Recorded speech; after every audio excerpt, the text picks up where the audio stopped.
Clase 18 de hoy 20 de abril del curso de Química 3 para estudiantes de Química. Recuerden la fecha de presentación del examen, el segundo examen parcial, martes 4 de mayo de 2021 de 9 a 11 de la mañana. Tengan presente la información general para la presentación del examen y también las instrucciones.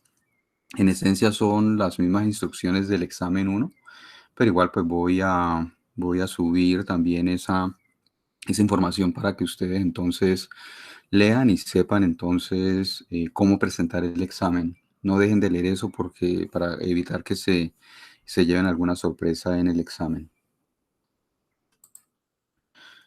Los temas ya habíamos discutido la última parte del comportamiento del capítulo del comportamiento cuántico y el átomo de hidrógeno, tema que estamos tratando en este momento.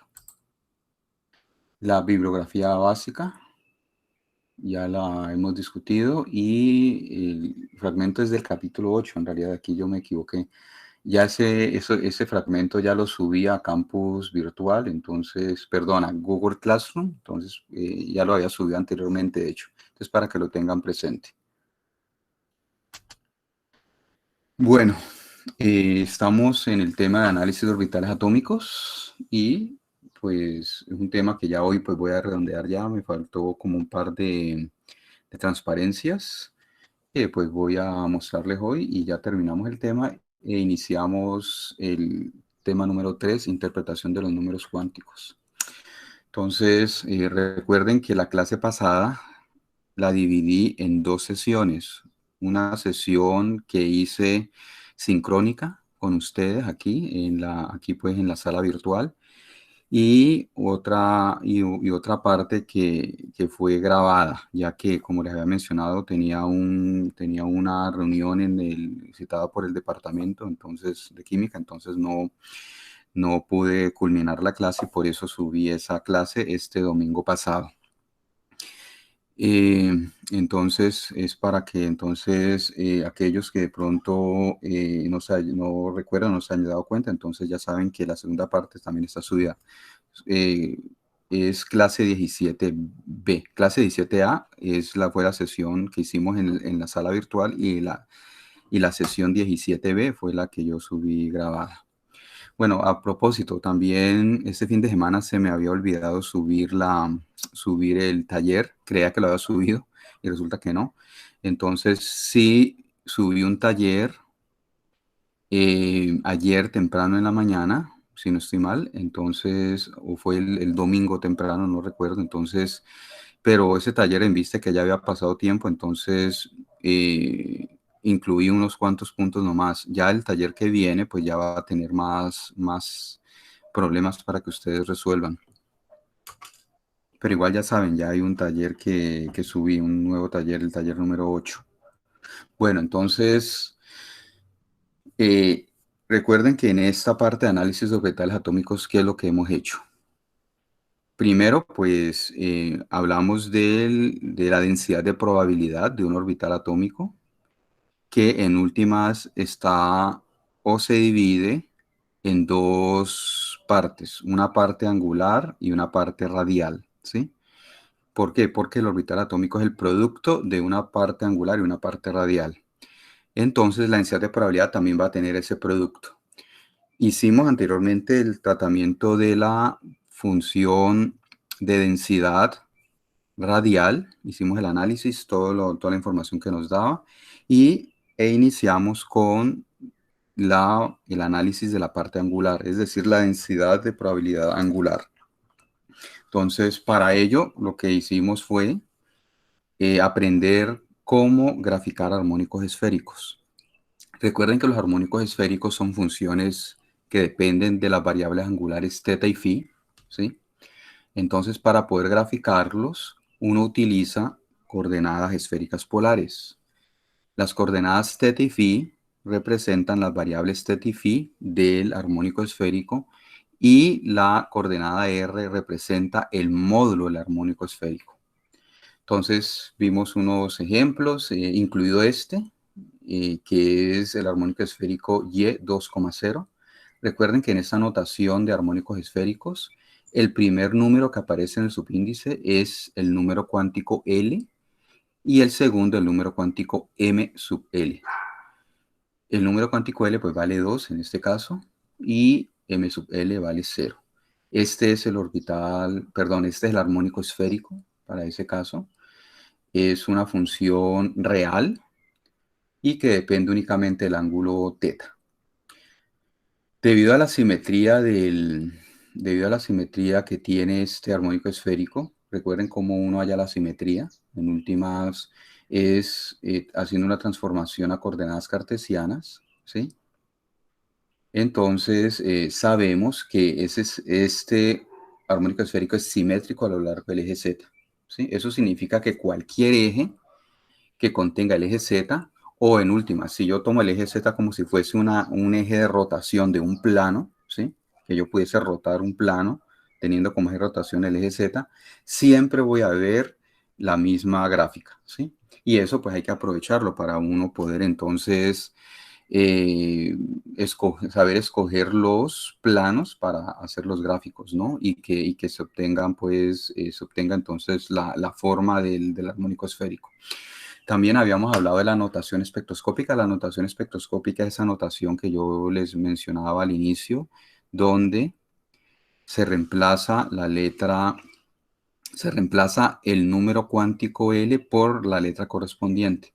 Por ser L igual a 2, la letra va a ser D y el subíndice es 0, ¿sí? Entonces, este armónico esférico se suele representar como D sub 0 o dz cuadrado. ¿Dónde viene el z cuadrado? De aquí, en esta notación de acá, ¿no? Es una notación de z cuadrado, una notación muy común, de hecho, ¿no? La notación que suele aparecer en los libros de química, en realidad, ¿no? Esa notación de sub 0 se utiliza menos.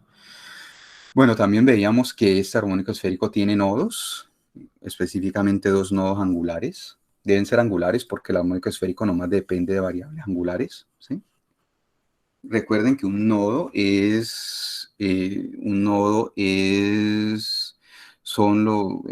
puede uno decir que puede ser el conjunto de valores de θ y de φ, donde la función de onda, en este caso, la función de onda, no, el armónico esférico, toma el valor de 0, ¿sí?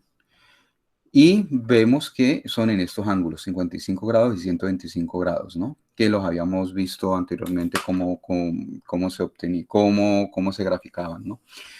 Recuerden que los nodos, en este caso ya tridimensional, son superficies, ¿sí? En el caso radial, los nodos radiales son esferas de un radio específico. En el caso de los armónicos esféricos, las superficies pueden ser planos o pueden ser conos. En este caso, son conos, ¿sí? Recuerden también los signos, lo que significa, ¿no? Debido a que esta representación gráfica de armónicos esféricos, uno está graficando es el módulo del armónico esférico, entonces en realidad no está graficando valores negativos, ¿no? Porque un módulo siempre va a ser positivo. Por tanto, se agregan los signos para indicar que efectivamente la función en realidad cambia de signo. Esa función recuerden que es real, ¿no? Como es real, entonces pues puede ser positiva o negativa. Entonces, en estas regiones de aquí, ¿sí? En este disco que tenemos acá en el centro, en realidad la función toma un valor negativo. Como ustedes pueden corroborar si hacen la tabla correspondiente de la función con respecto a esos ángulos, ¿no?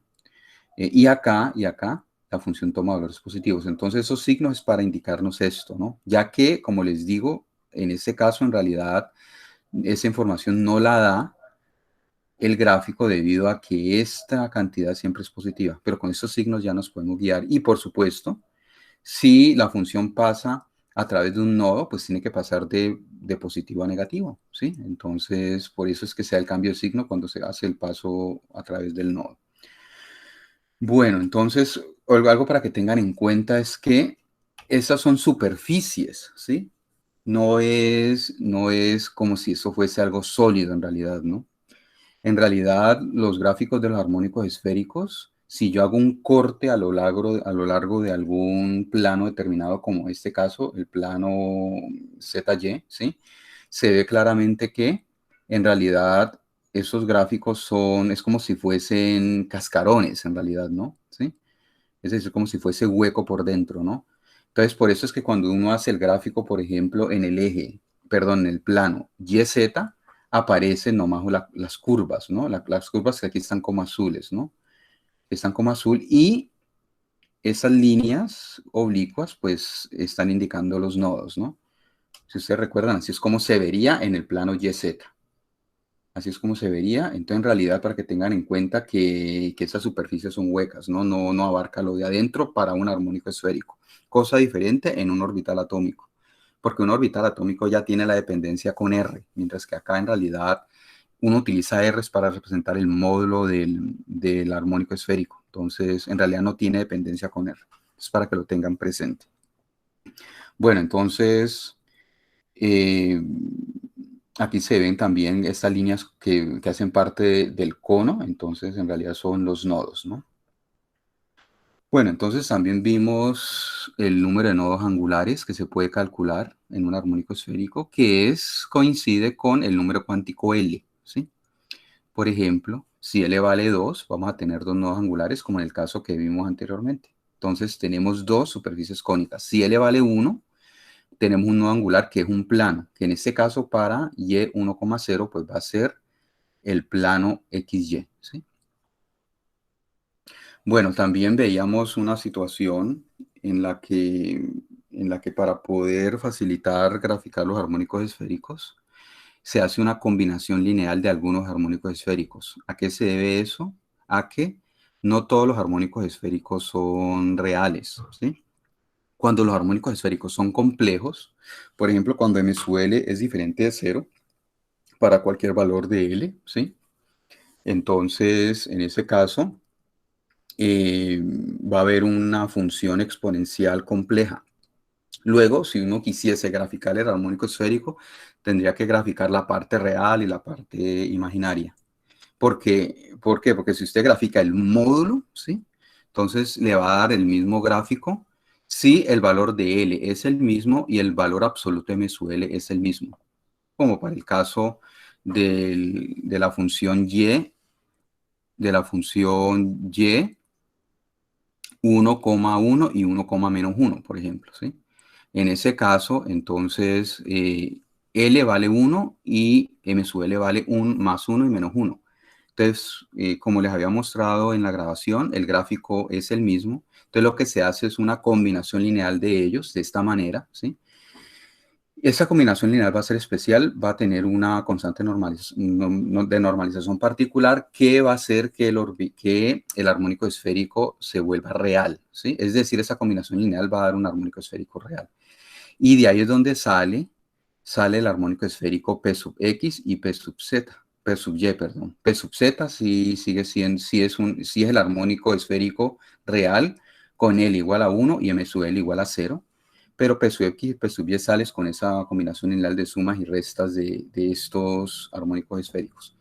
Y su nombre pues es evidente. P sub X es porque el eje donde se observa la simetría es el eje X, P sub Y es el eje Y, ¿sí? ¿Cierto? Y vemos que el nodo en cada uno de estos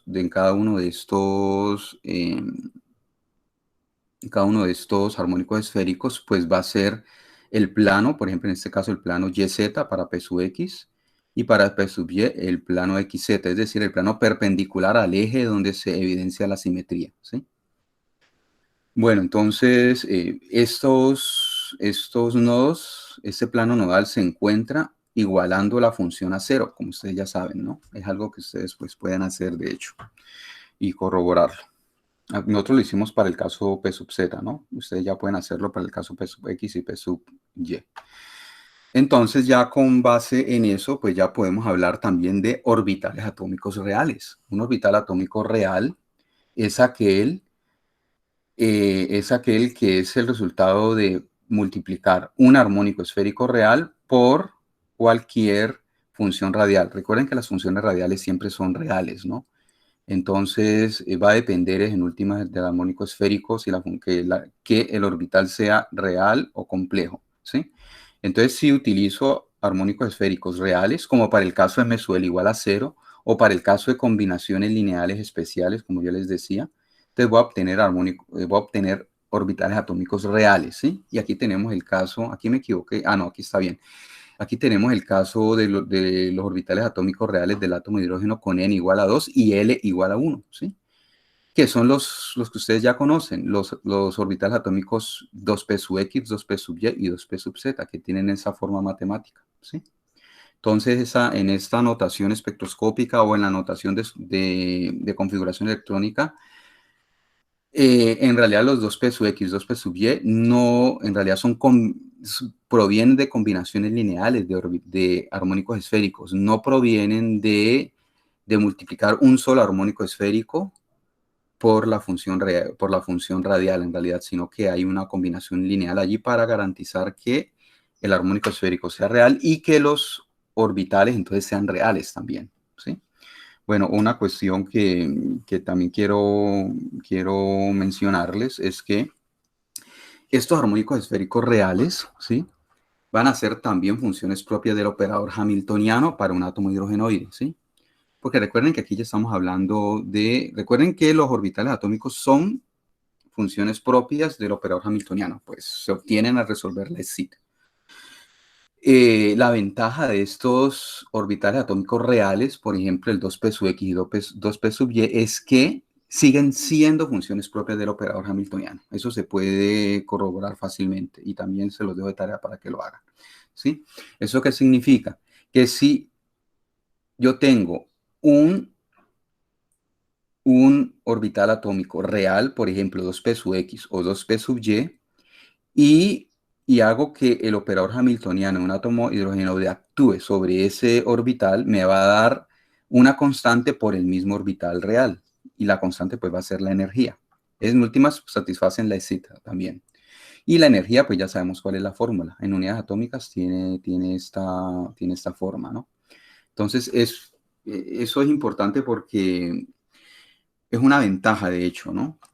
Una ventaja de que las funciones sean reales, ¿sí? Y que a su vez nos den la energía, nos den el observable energía, ¿no? Algunos dirán que, bueno, pero pues sí, en realidad, sí, en realidad, ¿por qué no nos quedamos con los orbitales atómicos, ¿cierto? Iniciales sin hacer esas combinaciones lineales, ¿sí?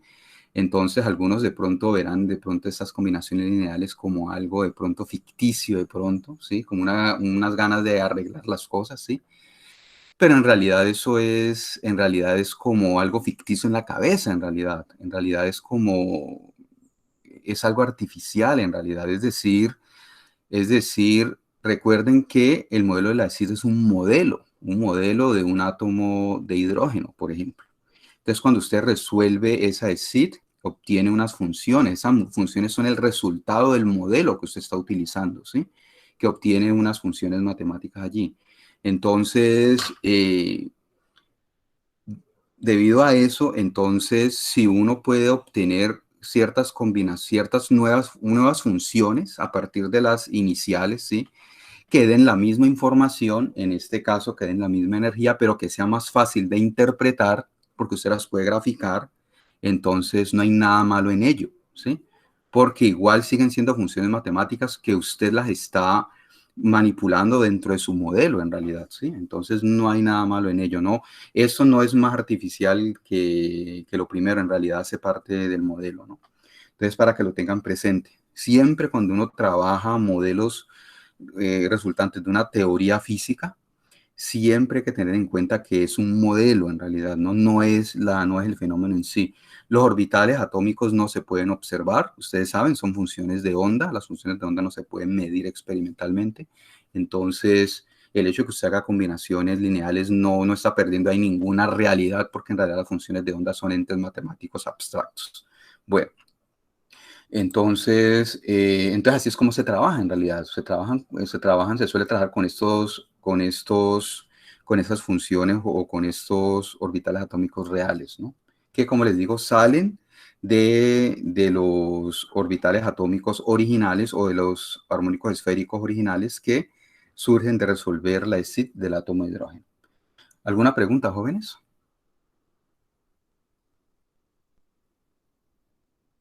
Bueno, también después vimos la representación gráfica de un orbital atómico, ¿sí?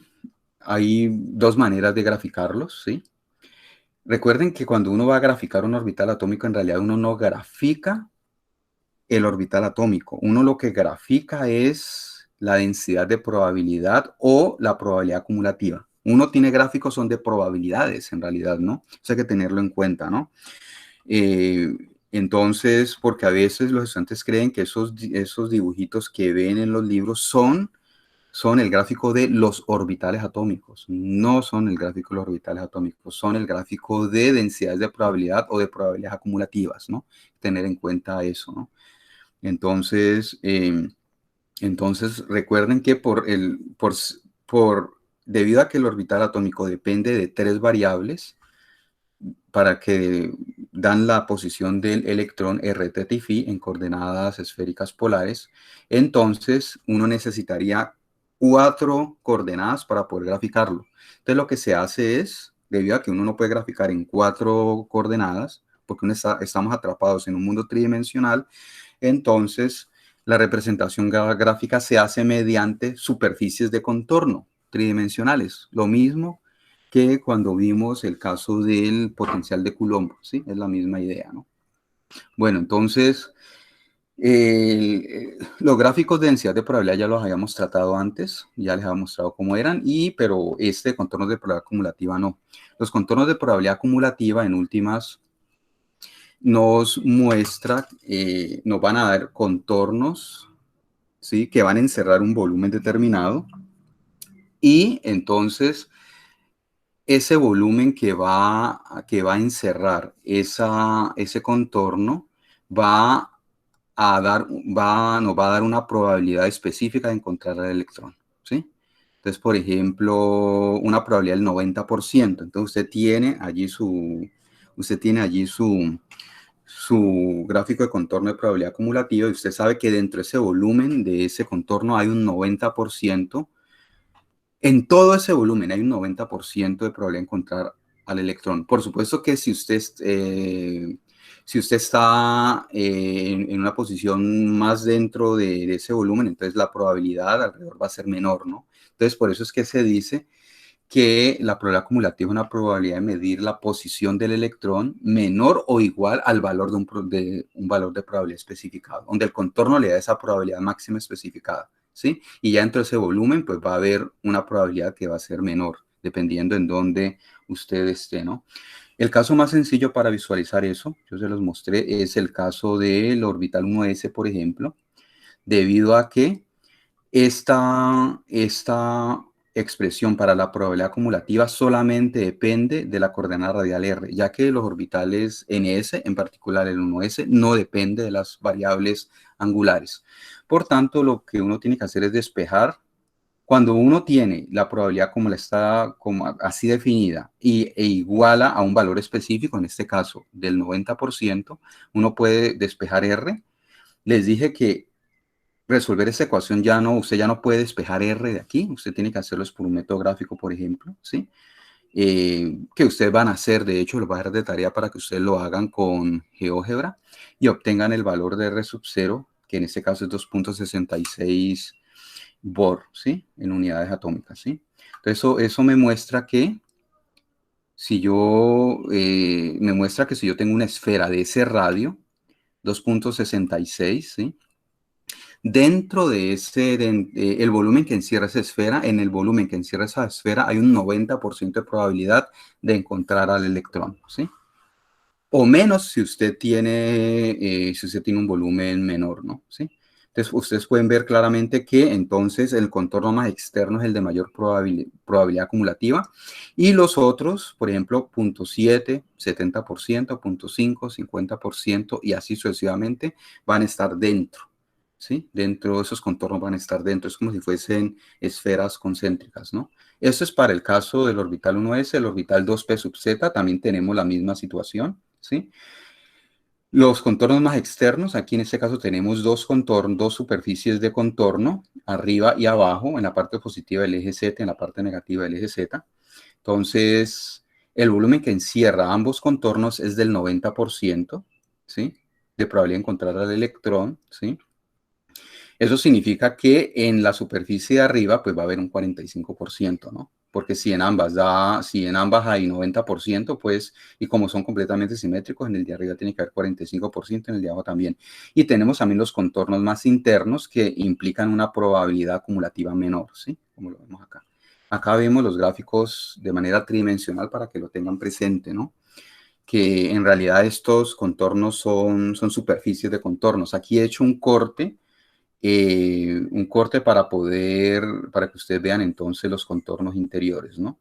Entonces, así es como se interpreta entonces estos gráficos que hemos visto, ¿no? Aquí también están los gráficos que están en chamizo, que ustedes pueden interpretar también, donde el área sombreada indica un 40% de encontrar al electrón dentro del volumen que está representado aquí por estas áreas, ¿no?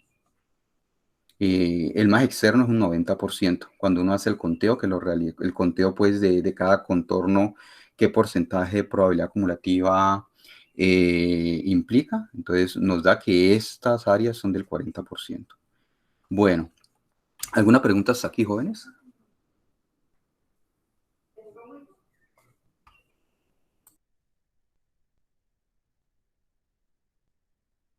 Bueno, continuamos. Entonces, ya para resumir, en términos de nodos, eh, ¿cuál va a ser el número total de nodos en un orbital atómico? Sabemos que solamente puede haber dos tipos de nodos en un orbital atómico, nodos radiales y nodos angulares. El número de nodos radiales, ¿sí? N-L-1, una fórmula que ya habíamos obtenido antes, y el número de nodos angulares, L.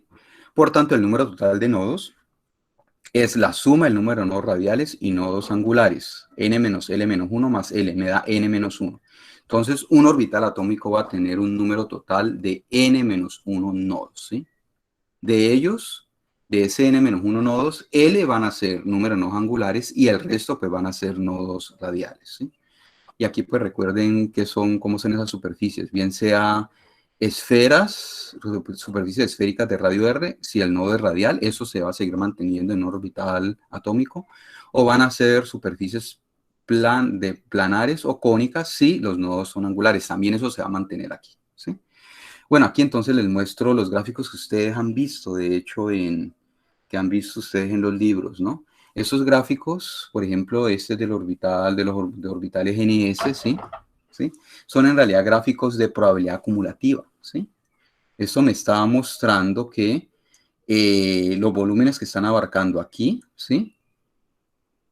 Hay hay una probabilidad acumulativa específica de encontrar el electrón. Suele ser el 90%, pero a veces puede ser el 95%. Eso pues depende del tratamiento que se haga, de qué número sea más conveniente para la probabilidad acumulativa. Por lo general suele ser del 90%. Entonces hay un 90% de probabilidad de encontrar el electrón dentro de esos volúmenes. Aquí también vemos los nodos, ¿no? Esas regiones acá vacías, esos espacios vacíos en realidad son nodos, ¿no? Entonces también hay que tener en cuenta eso, ¿no? Bueno, para el orbital, los orbitales 2px, 2p sub y, 2p sub z, vemos estos gráficos, que son los que les digo, uno encuentra en los libros de química básica, está representando eso. Probabilidades acumulativas. Hay un 90% de probabilidad de encontrar al electrón dentro del volumen encerrado por estas superficies, ¿sí? Hay colores, como ustedes ven, estos colores diferentes están indicando que en realidad hay un nodo primero, y lo otro es que la función de onda cambia de signo. La función de onda, aquí estamos hablando de probabilidades que no tienen signo en realidad, porque ustedes saben que los valores de probabilidad acumulativa o los valores de densidad de probabilidad siempre son positivos, por definición de una probabilidad, ¿no? Pero se ponen con colores diferentes o con signos para indicar que esta región, por ejemplo, acá abajo, ¿sí? Que está como en azulito, estaría indicando entonces una región donde el orbital atómico en sí toma valores negativos, por ejemplo, ¿sí? pero como son gráficos de probabilidad acumulativa, en realidad no se refleja, en realidad esa información hay que ponerla después, ¿no? Entonces, porque en realidad uno lo único que ve es esto, ¿no? Es decir, uno visualiza son estas superficies y lo interpreta de esta manera como les acabo de mencionar. Aquí tenemos los orbitales 3D, los 5 orbitales 3D, el 3D z cuadrado que ya habíamos graficado el armónico esférico correspondiente, que es muy parecido de hecho, ¿sí? Con sus correspondientes nodos, que son conos, como les había mencionado. Y acá tenemos los otros orbitales atómicos reales, ¿no? Porque estos son orbitales atómicos reales. Es decir, este ya sabemos que desde el inicio el armónico esférico es real porque m sub L vale 0. Para esto de acá son combinaciones lineales. Combinaciones lineales donde el L es el mismo, que sería L igual a 2, y el M sub L, el valor absoluto de M sub L tiene que ser igual. Es decir, van a ser combinaciones lineales de armónicos esféricos con M sub L igual a más 1 y menos 1 en un caso, y en el otro caso con más 2 y menos 2, y se hace la combinación lineal. Para cada par, 1 menos 1 y 2 menos 2 con valor de M sub L, salen dos armónicos esféricos reales, porque es la suma y la resta de ellos, ¿no? Por tanto, al final van a salir 4 armónicos esféricos reales y por tanto 4 orbitales atómicos reales en este caso, que están etiquetados de esta manera. Ya les voy a dejar la tarea para que ustedes los identifiquen y también identifiquen la combinación lineal. De hecho, eso está en Chamisa, también lo pueden consultar allí. ¿Alguna pregunta hasta el momento? Porque ya con eso terminamos el tema de análisis de orbitales atómicos. Yo, profesor, tenía una pregunta. Es que Dígame, Laura. ahorita se me cayó el internet y no alcancé a escuchar lo que usted está diciendo de esos orbitales, lo del 90%. Es de probabilidad acumulativa. Pues, ¿usted vio la clase, Laura? La Sí, clase señor. grabada. Entonces es eso. Recuerde que una probabilidad acumulativa es una probabilidad, ¿sí? Una probabilidad de encontrar al electrón dentro del volumen que encierra ese contorno de probabilidad, ese contorno de un 90%, ¿sí? Es decir, dentro de ese volumen va a haber un 90%. Por ejemplo, acá lo mencionábamos, ¿no? Es eso. Por supuesto que va a ser 90% menos, porque si usted tiene dentro un volumen menor, pues va a haber una probabilidad acumulativa menor. Pero eso es lo que significa, es una probabilidad de encontrar el electrón dentro de ese volumen con un porcentaje determinado, ¿no? O menos, también es lo que, como les decía, que se utiliza, ¿no? Entonces, eso es básicamente la probabilidad acumulativa, ¿sí? Que es diferente a la probabilidad que uno maneja, a la densidad de probabilidad, porque es que la densidad de probabilidad es un valor específico de la función densidad de probabilidad. Mientras que acá, ese volumen encerrado por ese contorno va a implicar una probabilidad específica. Por eso es que se prefiere trabajar con probabilidades acumulativas en lugar de densidades de probabilidad, porque usted sabe que ese volumen encerrado le va a dar una probabilidad específica que usted ya conoce. Por ejemplo, acá los contornos más externos están dando un 90% de probabilidad de encontrar al electrón dentro de esos contornos. Aquí los que están con sombra, hay un 40% de probabilidad de encontrar al electrón. Entonces sí le da esa información que resulta ser muy útil. Y eso es lo que está reflejado en estos gráficos que tienen acá. ¿Sí le queda claro, Laura? Sí, profesor. Entonces, los libros muestran son la probabilidad acumulativa de los, o sea, del 90%. Por lo general es del 90%, pero puede ser un poco más, un poco menos, ¿no? Pero por lo general se habla del 90%. En realidad es arbitrario. Ahora ustedes dirán, pero ¿por qué no el 100%? Si yo les preguntase en un examen, ¿qué sucedería? ¿Cuál sería, ustedes cómo visualizarían el volumen en el espacio que dé un 100% de probabilidad de encontrar el electrón? ¿Ustedes qué opinarían al respecto?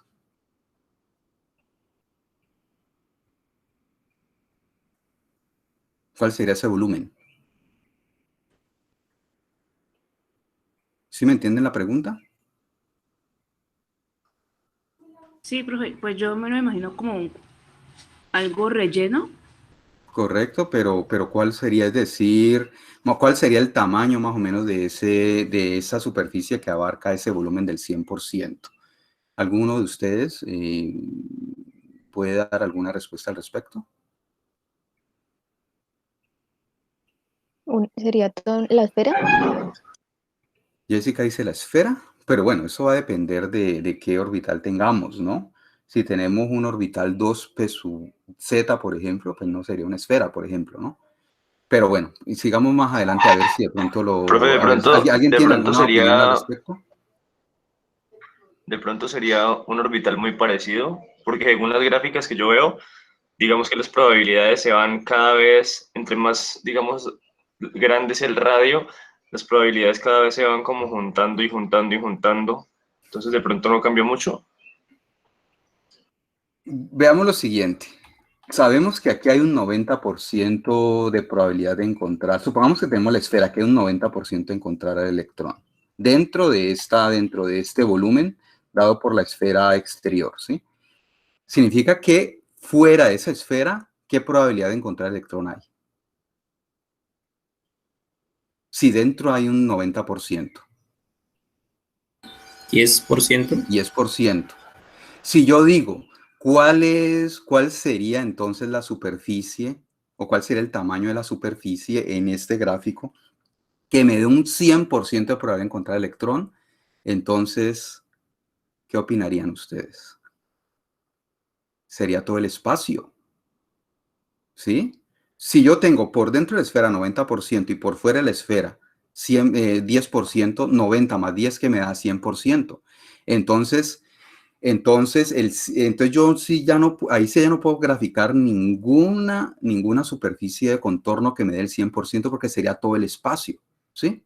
Hay un 100% encontrar al electrón en cualquier región del espacio, ¿sí? Entonces, por eso es que entonces ahí sería todo el espacio, no tendría ninguna superficie, no puedo hacerlo. Por eso es que hay que poner un valor menor que 100% de probabilidad acumulativa para poder tener estos gráficos, ¿sí? Y entre más cercano sea 100, en el caso del orbital 1s, el radio de la esfera sería más grande, ¿sí? Cuando se acerca al 100%, el radio de la esfera tendería a infinito en última, ¿sí? Entonces, cuando tenemos el 90%, sí lo podemos graficar de manera fácil aquí. Por eso es que se suele trabajar con el 90%, un poquito más, pero no muy cercano al 100% porque abarcaría una región del espacio muy grande en realidad. Diego Alejandro, ¿qué pregunta tiene? Profesor, entiendo que cuando hablamos del 100% entonces abarcaría todo el espacio, pero me Correcto. hacía la pregunta de si los nodos se mantendrían. Pero es que los nodos se mantendrían en últimas como un plano. ¿Cuál es la probabilidad de encontrar el electrón en un plano? en, en un plano.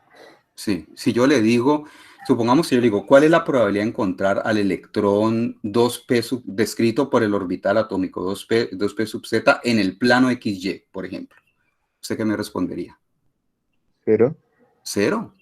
Entonces el nodo no importa. Si yo ya hablo en todo el espacio, en realidad está aportando cero. ¿Sí lo ve? claro, pero de todas maneras se podría hacer como esa aclaración de que es todo el espacio menos los planos de los nodos, ¿no? Porque recuerde que la probabilidad, para usted poder hallar probabilidad implica un volumen, ¿sí? Usted no puede hablar de la probabilidad de un plano en realidad, porque es cero, ¿sí? Es decir, los planos en este contexto tendrían probabilidad cero, por tanto no cuentan. Entonces sí es en todo el espacio en realidad, porque es en todo el espacio. Eh, entonces, por esa razón usted habla que es en todo el espacio, en realidad, la probabilidad en todo el espacio. Usted nunca va a decir la probabilidad en un plano, eso no tendría sentido, haría cero. En todo el espacio, porque el espacio es el volumen que yo estoy diciendo, ¿sí? Si usted tiene un volumen dado, ¿cierto?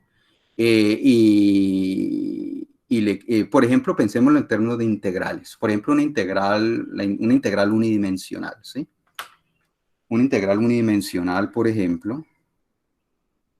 Venga, voy a hacerlo acá, vamos a ver si aquí esto me funciona. Acá tenemos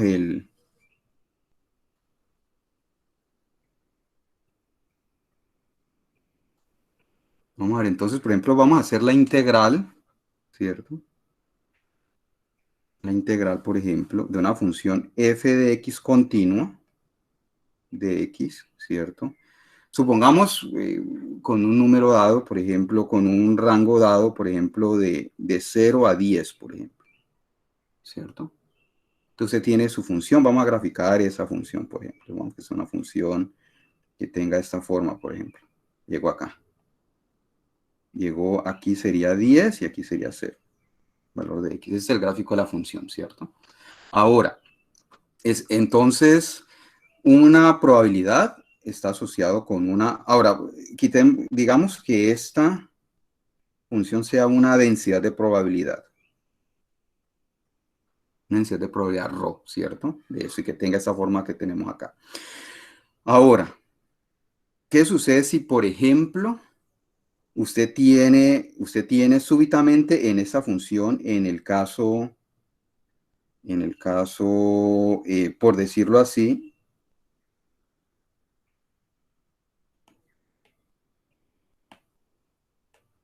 en este valor de x, supongamos que sea x igual a 5, supongamos que la función sea 0, es decir, acá valdría 0 aquí. Supongamos que sea 0, ¿cierto? Tiene este valor de esa función, excepto en 5 cuando vale 0, por ejemplo, ¿cierto? Entonces, ¿qué sucede si usted va a realizar la integral? Usted dice, bueno, la integral, entonces voy a realizarla de esta manera. De 0 a 5 de la función de densidad de x, más la integral de 5 a 5 de x, más la integral de 5 a 10 rho de x, ¿cierto? Pero resulta que la integral de 5 a 5 da 0. Entonces le está dando lo mismo. Entonces, en últimas, en todo el espacio, le va a dar el mismo valor de la integral. Por eso es que la probabilidad en todo el espacio le da lo mismo que usted dice que menos en los planos. No, le va a dar el mismo valor. ¿Sí? Y por supuesto es mucho más fácil calcular la integral de esta manera, así que ponerse a hacer estos cortes, cuando al final le da el mismo valor. El valor de la integral da igual en ese caso. Por eso es que digo que es en todo el espacio. Bueno, ¿alguna otra pregunta, jóvenes? Profe, yo tengo una inquietud. Cuando tú Dígame, Edward. hablaste del diagrama de los contornos, tú dijiste ¿Sí? que había un 45 y un 45% por ser simétricas, o sea, con Correcto, sí es respecto al cierto. eje. Sí, correcto. Por ejemplo, aquí tenemos, por ejemplo, la probabilidad acumulativa del 90% me va a dar en realidad dos contornos. Este contorno más exterior cuando z es positivo y este contorno más exterior cuando z es negativo, ¿sí? Me da dos contornos, pero si yo sé que hay un 90% en estos dos contornos, porque hay que tener en cuenta que son dos contornos, entonces, y como son completamente simétricos, significa que va a haber una misma probabilidad tanto arriba como abajo, que tiene que ser del 45%, porque son simétricos. Cuando no son simétricos, uno no puede decir eso, de hecho. Es solamente cuando son simétricos. No puede haber un 90% en cada contorno, en este caso, por ejemplo, un 90% arriba y un 90% abajo.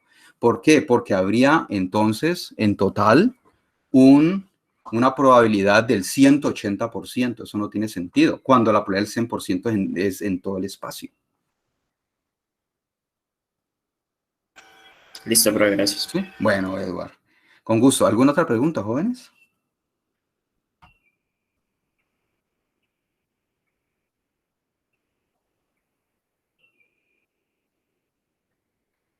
Bueno, entonces continuemos a ver. Bueno, entonces si no hay más preguntas, entonces ya doy por terminado este tema e iniciamos el tema 3, interpretación de los números cuánticos n, l y m sub l. Bueno, entonces recordemos tenemos la exit de un átomo hidrogenoide. Su solución arroja las funciones de onda que se llaman orbitales atómicos. Son funciones de onda electrónicas, recuerden, porque están reflejando el movimiento del electrón alrededor, o el estado del electrón alrededor del núcleo, y las energías, ¿sí? Y además de eso, obtuvimos estos números cuánticos, N, L y M sub L, como esas restricciones, de números que debe tener las funciones de onda y lo mismo la energía para este caso que es N, ¿no? Entonces viene la inquietud. ¿Qué información obtenemos de esos números cuánticos, no? Ya para unos ya sabemos, hemos visto qué información nos da. Vamos entonces aquí a complementar esa información. Entonces comenzamos con el número cuántico n. El número cuántico n se llama número cuántico principal, así es como se le denota. Y ya sabemos que tiene los números, toma los números positivos de 1 a infinito, 1, 2, 3 y así sucesivamente. Y sabemos ya qué información nos da. Nos da la energía de cada estado cuántico, ¿sí? En un átomo hidrogenoide, ¿sí? La famosa fórmula, bien sea si estamos en el Sistema Internacional de Medidas o en unidades atómicas, la fórmula que ya conocemos, ¿sí? Y nos dice obviamente que la energía entonces está cuantizada porque n es un número entero, ¿sí? Entonces es un número cuántico asociado con la energía y eso significa que la energía no puede tomar cualquier valor, sino unos valores específicos, dependiendo en qué estado estemos, ¿no? Listo, eso ya lo conocemos. Aquí está en atojulios el gráfico, pero también lo podemos ver en unidades atómicas, ¿sí? El gráfico es el mismo, solamente cambian las escalas en la abscisa y en la ordenada.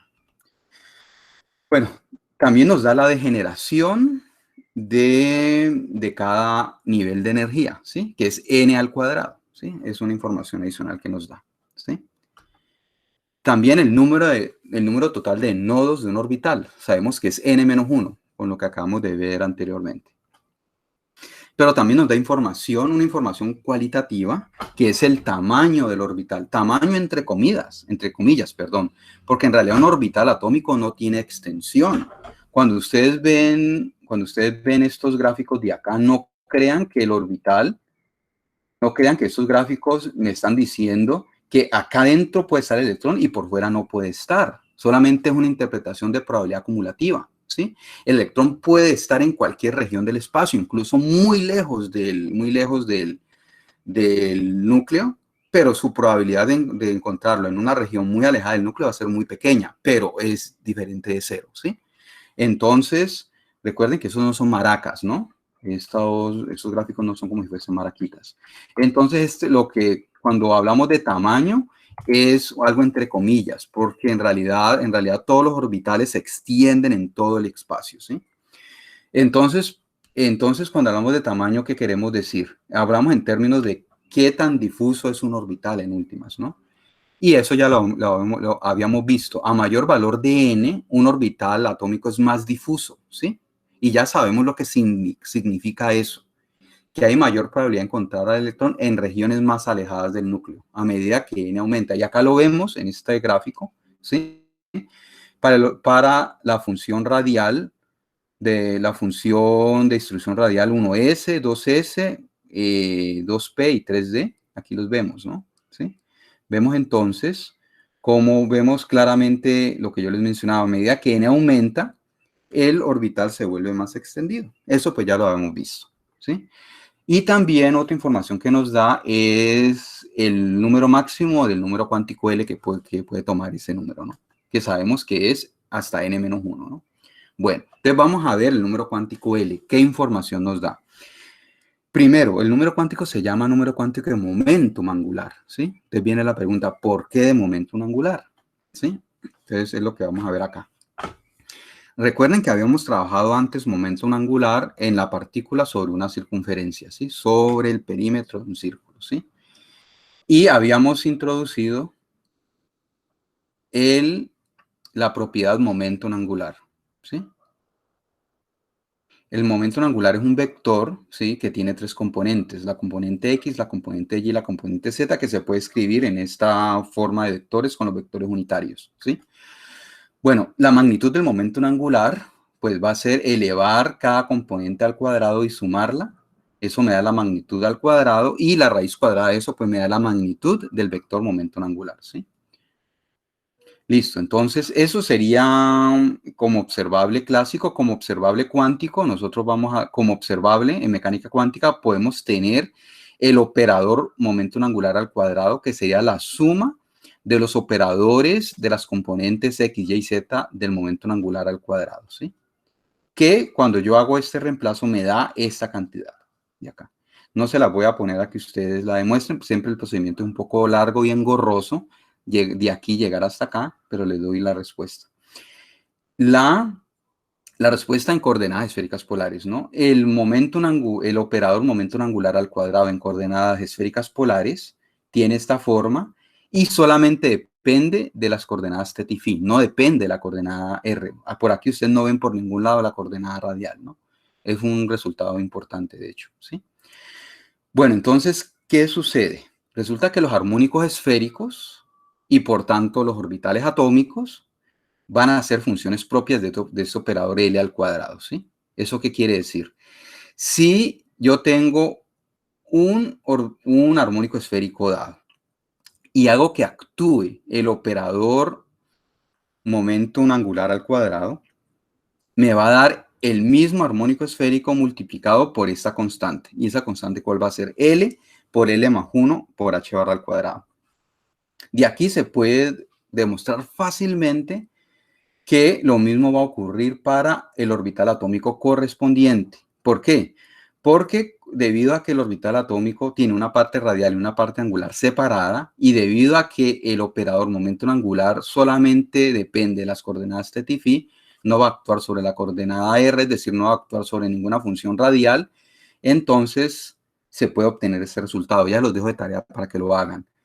Si yo aplico el operador momento angular al cuadrado a un orbital atómico cualquiera, me va a dar el mismo orbital atómico multiplicado por L por L más 1 por h barra al cuadrado. Este mismo me va a dar entonces este mismo valor propio de aquí, me da acá, ¿sí? Entonces, ¿qué concluyo con esto? Concluyo que si mi electrón está descrito por un orbital atómico dado, ¿sí? Entonces, el valor del observable momento angular al cuadrado va a ser este, ¿sí? L por L más 1 por h barra al cuadrado. Recuerden la interpretación de los valores propios de un operador. Los valores propios están asociados son los valores que se pueden obtener en la medición del observable correspondiente a ese operador, ¿no? Entonces, esos son los posibles valores en la medición de L al cuadrado, ¿sí? Por tanto, la magnitud del momento angular va a ser la raíz cuadrada de esto. Raíz cuadrada de L por L más 1 por h barra. Donde L toma estos valores, arrancando en 0 y llegando hasta n menos 1, de 1 en 1. Entonces, ¿esto qué significa?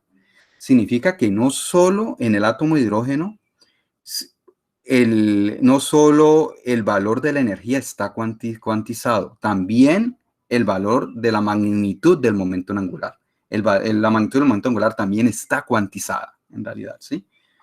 Bueno, entonces esa es la conclusión de esto, y esos son los posibles valores que puede tomar la magnitud del momento angular, ¿sí? Bueno, entonces es un aspecto importante, y ustedes ven claramente que en este caso que la magnitud del momento angular orbital depende del número cuántico L. Luego, el número cuántico L, además, por eso se llama momento angular el número cuántico momento angular, porque da la magnitud del momento angular orbital. Así como el número cuántico n nos da la energía del orbital, que es E sub n, el número cuántico L nos da la magnitud del momento angular orbital. Fuera de eso, nos da el número de nodos angulares del orbital, que es L. Ya lo habíamos visto anteriormente, ¿sí? El número cuántico n nos da el tamaño, entre comillas, del orbital. El número cuántico L nos da información de la forma, entre comillas, del orbital, ¿sí? Es decir, nos da información de la simetría del orbital, ¿sí? Por ejemplo, todos los orbitales con L igual a 0 tienen simetría esférica. 1s, 2s, 3s, 4s, tienen ya números diferentes de nodos, por supuesto, pero la simetría va a ser la misma. Los orbitales con L igual a 1, ¿sí? NP sub X, NP sub Y, NP sub Z tienen simetría a lo largo de ese eje, ¿sí? Entonces, nos da información de la forma, porque la forma está asociada con la simetría, ¿no? Entonces, si uno sabe que si uno tiene un orbital con L igual a 1, por ejemplo, entonces ya saben que la forma va a ser de ese estilo, ¿no? Bueno. Y también nos da el número de orbitales atómicos con un valor de n específico y con el mismo valor del momento angular orbital, que es 2L más 1, ¿sí? Yo voy a tener 2L más 1 orbitales atómicos que tienen el mismo valor de la magnitud del momento angular orbital. Eso es fácil de verlo, ¿no? ¿Por qué? Porque ustedes saben que dependiendo del valor de L, vamos a tener 2L más 1 valores del número cuántico M sub L. Por esa razón, entonces todos esos orbitales atómicos que tengan el mismo valor de N, el mismo valor de L, ¿sí? Van a tener, que serían 2L más 1 orbitales, van a tener el mismo valor de la magnitud del momento angular. Y por supuesto, el mismo valor de la energía, ¿no? Bueno. ¿Alguna pregunta hasta aquí?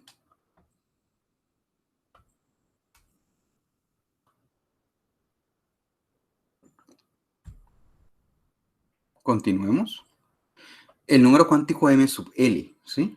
Recuerden que el número cuántico M sub L, los valores que puede tomar es desde menos L hasta más L pasando por 0. Se escribe así o se escribe así. Se le llama número cuántico magnético, ¿sí? Entonces, ¿por qué se llama número cuántico magnético? Eso lo vamos a ver ahorita, pero ahorita vamos a ver lo de por qué se llama número cuántico magnético. Pero vamos a ver que ese número cuántico nos va a dar información de la componente Z del momento angular orbital. Recuerden la componente Z del momento angular orbital en coordenadas cartesianas y en coordenadas esféricas polares. Depende nomás de la coordenada phi, ¿sí? La derivada con respecto a phi, ¿sí?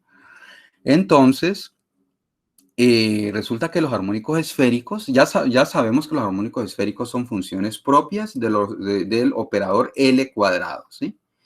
Pero también son funciones propias del operador L sub Z, que no depende de la coordenada radial, nomás depende de la coordenada phi. Y por tanto, los orbitales atómicos también se pueden mostrar fácilmente, van a ser funciones propias de ese operador L sub Z, ¿sí? ¿Y qué valor propio da? M sub L por H barra, ¿sí? Entonces, ¿eso qué me dice? Me dice que los posibles valores de la componente Z, el momento angular orbital del electrón en el átomo de hidrógeno, son M sub L por H barra, ¿sí?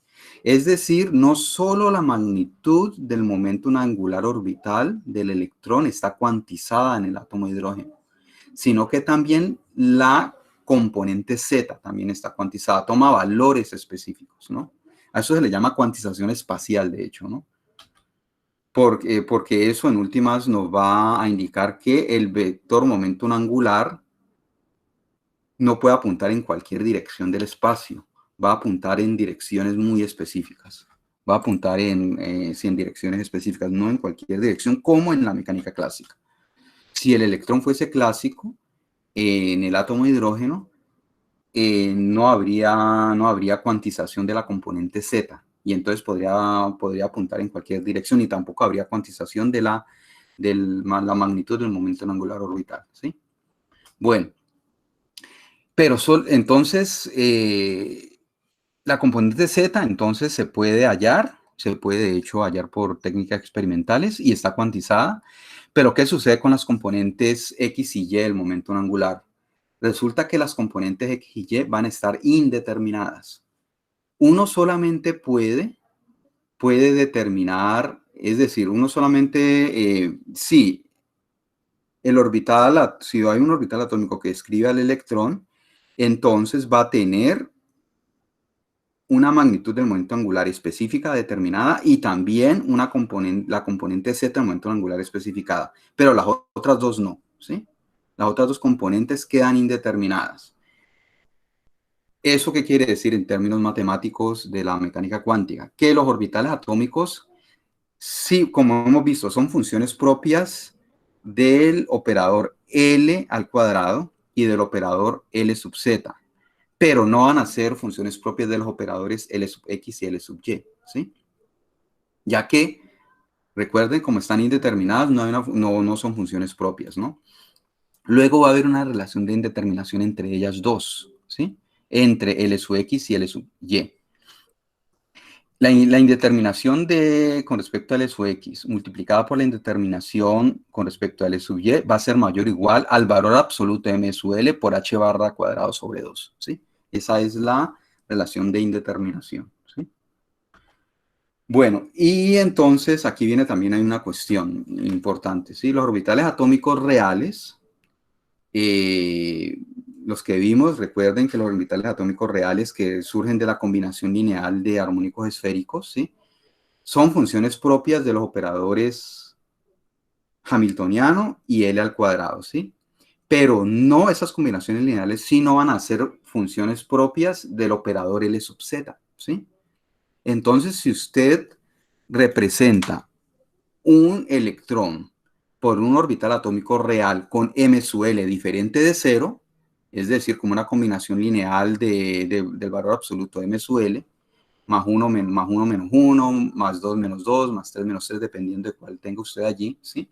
Ese orbital atómico real no va a ser función propia del operador L sub z. Eso significa que el orbital atómico real no tiene la componente z determinada, está indeterminada allí, ¿sí? Entonces ese es el precio a pagar por utilizar armónicos esféricos, orbitales atómicos reales, ¿sí? Usted gana en que usted puede graficarlos, puede representarlos gráficamente y todo, pero pierde en el sentido de que esos orbitales atómicos reales no van a ser funciones propias del operador LZ. Pierde que la componente Z esté determinada. Mientras que los orbitales atómicos, cualquier orbital atómico que no sea esa combinación lineal, incluidos los orbitales atómicos con M sub L igual a 0, que es real, pero sale directamente de la solución de la SID para el átomo de hidrógeno, sí van a ser funciones propias de L sub Z, ¿sí? Entonces, en ese caso específico, tanto la componente L cuadrado como la componente L sub Z va a estar determinada, más no si el orbital atómico real es esa combinación lineal de la que les hablaba, ¿no? Ese es el precio a pagar. ¿Qué sucede? Entonces, ¿pero por qué se trabaja con los orbitales atómicos reales? Porque, primero, son más fáciles de interpretar por sus gráficos y todo. Y lo otro es porque en realidad, por lo general, uno se interesa en la energía, ¿sí? Y habíamos visto que esas combinaciones lineales, esos orbitales atómicos reales resultantes de esas combinaciones lineales de armónicos esféricos, sí son funciones propias de la energía, del operador hamiltoniano. Por tanto, entonces sí sí se mantiene la observable energía como determinado en ese caso. Y eso es lo que nos interesa en últimas cuando vamos a analizar los espectros, los niveles de energía, los valores de la energía, ¿no? Pero si yo necesitase ya hilar más delgado y quisiese y me concentrase en el valor de la componente o en el observable componente Z, el momento angular, ahí sí ya no podría utilizar los orbitales atómicos reales. Ya tendría que utilizar los orbitales atómicos originales. Todo depende, como les digo, de cuál sería la aplicación que uno vaya a hacer. Y como les digo, igual, eso es pura matemática, ¿sí? Sí, yo sé que para trabajar la energía es más conveniente hacer interpretaciones en términos de orbitales atómicos reales. Yo la realizo porque al fin y al cabo esto es matemática, ¿no? Es un modelo y el modelo me permite hacerlo. Entonces no estoy ahí cometiendo nada raro, ni estoy metiendo machetazos ni nada, ¿no? Es algo que es matemáticamente riguroso y usted lo puede hacer. Bueno. ¿Alguna pregunta, jóvenes, hasta el momento?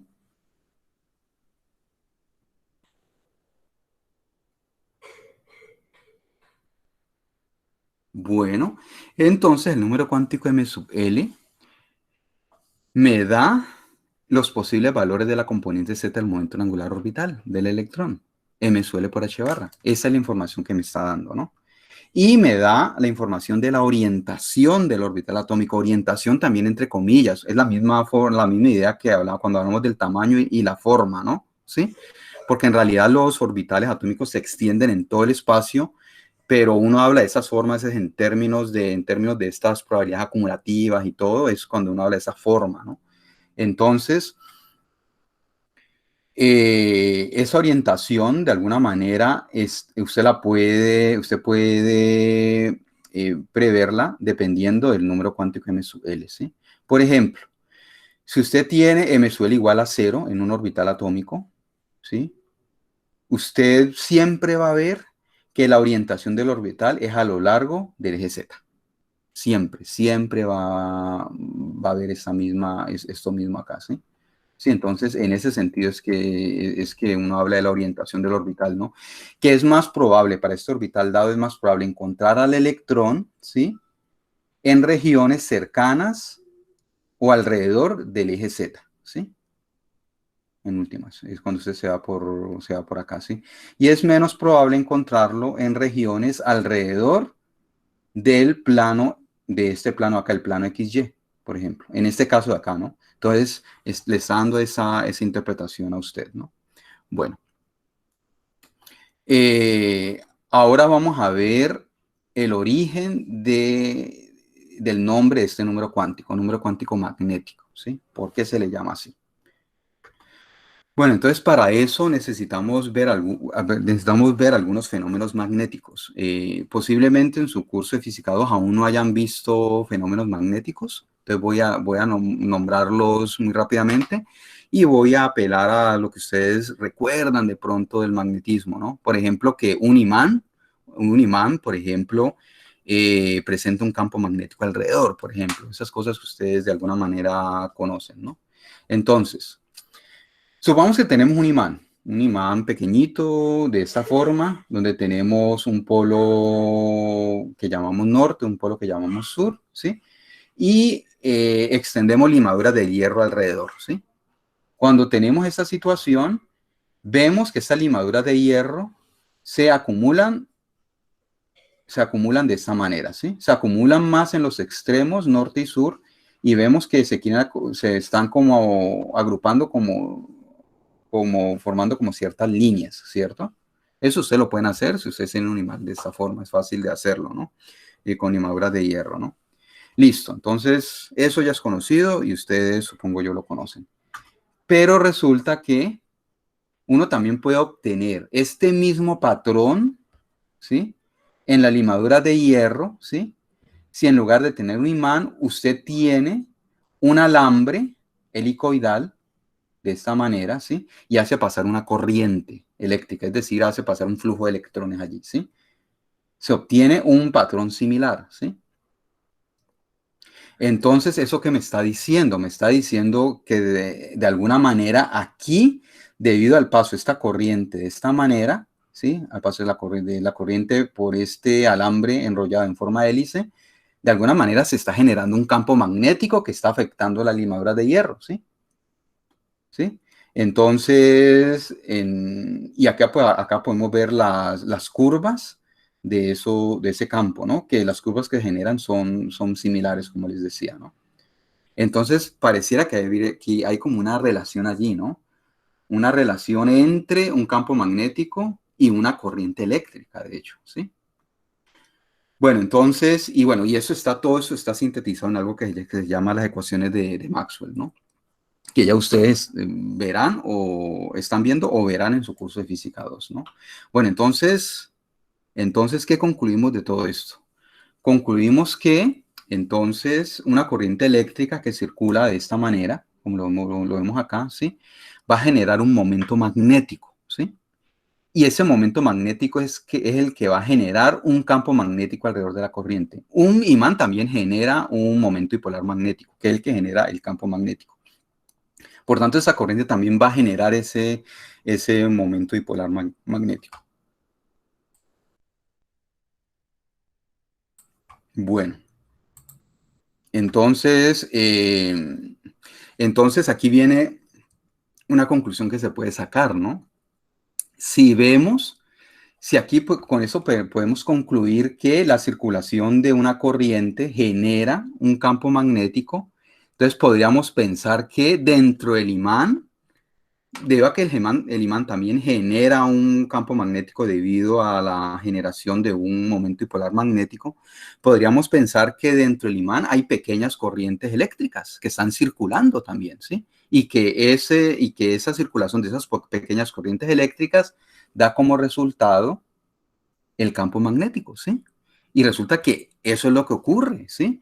Si uno ve por ejemplo, un imán, por ejemplo, hecho un metal como el hierro, ¿sí? En realidad ahí están ocurriendo circulación de cargas, en realidad, a nivel atómico. Y esa circulación especial de cargas es lo que está generando el campo magnético a nivel macroscópico, cuando todos los electrones están girando de una misma manera, en últimas, ¿no? Entonces, es lo que genera entonces el imán. Entonces, en última, hay circulación de cargas, ¿no? Entonces, vamos entonces al terreno ya de un átomo. Supongamos que tenemos acá la visión clásica de un átomo, ¿sí? Un núcleo de un átomo hidrogenoide, un núcleo y un electrón alrededor, ¿no? ¿Sí? Entonces, supongamos que tenemos la descripción de Bohr del átomo de hidrógeno, ¿no?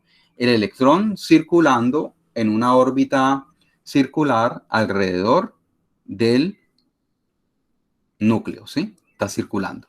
Entonces ahí vemos que es lo mismo que está pasando acá. Hay una corriente circulando en este alambre helicoidal, ¿no? Una corriente circulando y acá ocurre lo mismo. El electrón está circulando alrededor del protón. Es una carga circulando. Entonces el electromagnetismo me dice que si hay una carga circulando, se genera un campo magnético. Y ese campo magnético es generado en realidad debido a un momento dipolar magnético. Entonces, efectivamente, ¿sí? Tenemos el momento dipolar magnético, ¿sí? Que se crea debido a un momentum angular de esta carga circulando. Cuando esta carga circula, tiene un momentum angular asociado, ¿sí? Y ese momento angular asociado es el que me está generando el momento dipolar magnético que tiene esta magnitud. La deducción de estas fórmulas no la hago aquí. Eso ya se los dejo para su curso de física 2. Nomás vamos a ver los resultados, ¿no? Entonces, esta es la forma de la ecuación clásica, ¿no?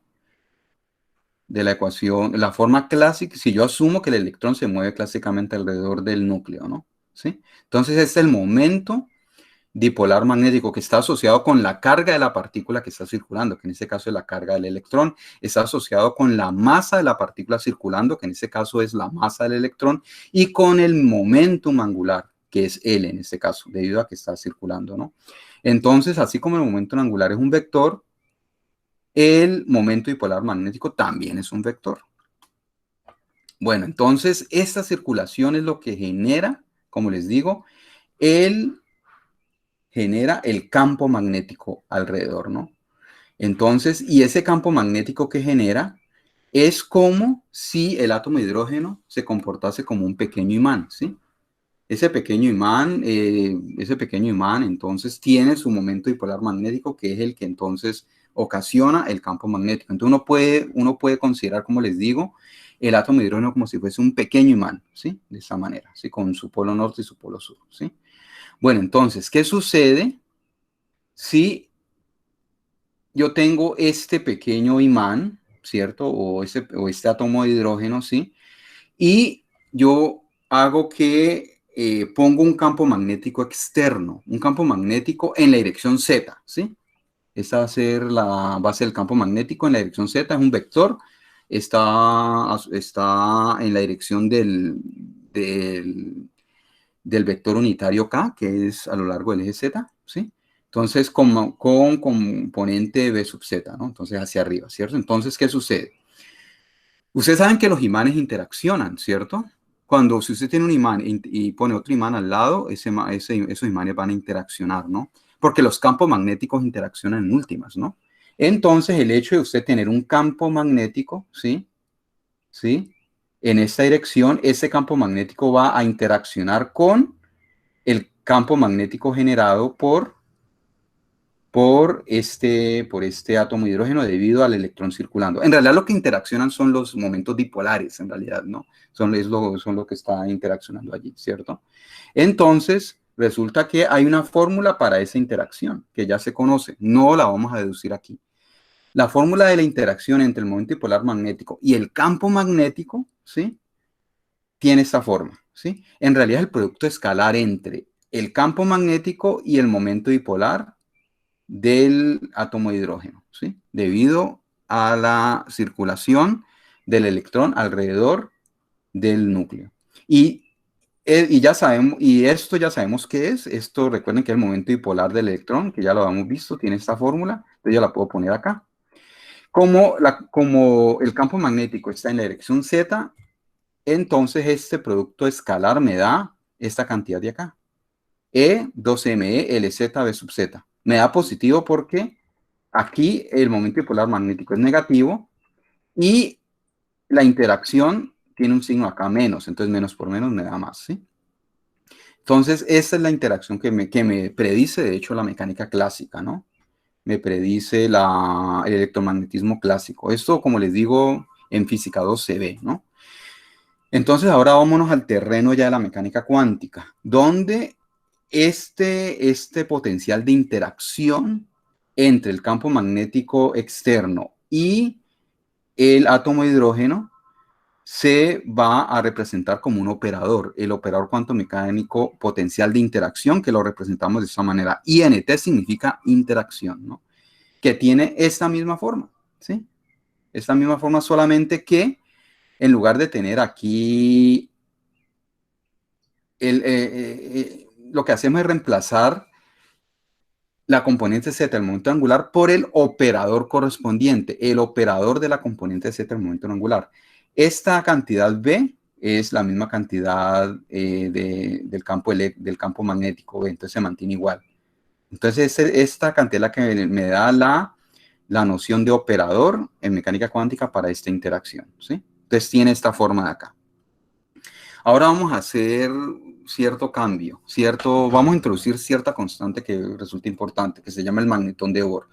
¿Qué sucede si yo multiplico y divido por h barra aquí? Multiplico acá por h barra y en el denominador pongo el h barra también, pues para que se unen, ¿no? Y voy a definir una nueva constante que se llama el magnetón de Bohr, que tiene estas unidades. Tiene este valor y Julio sobre Tesla. En realidad hay más cifras significativas, recuerden, solamente que yo corto a la tercera cifra significativa. Es obligación de ustedes obtener más cifras significativas para hacer sus cálculos en los exámenes, ¿no? Entonces, 1 sobre h barra por esta cantidad que se llama el magnetón de Bohr, que lo va a representar con la letra beta, letra griega beta, y con un b acá, beta sub b, que es h barra por e sobre 2 veces la masa del electrón.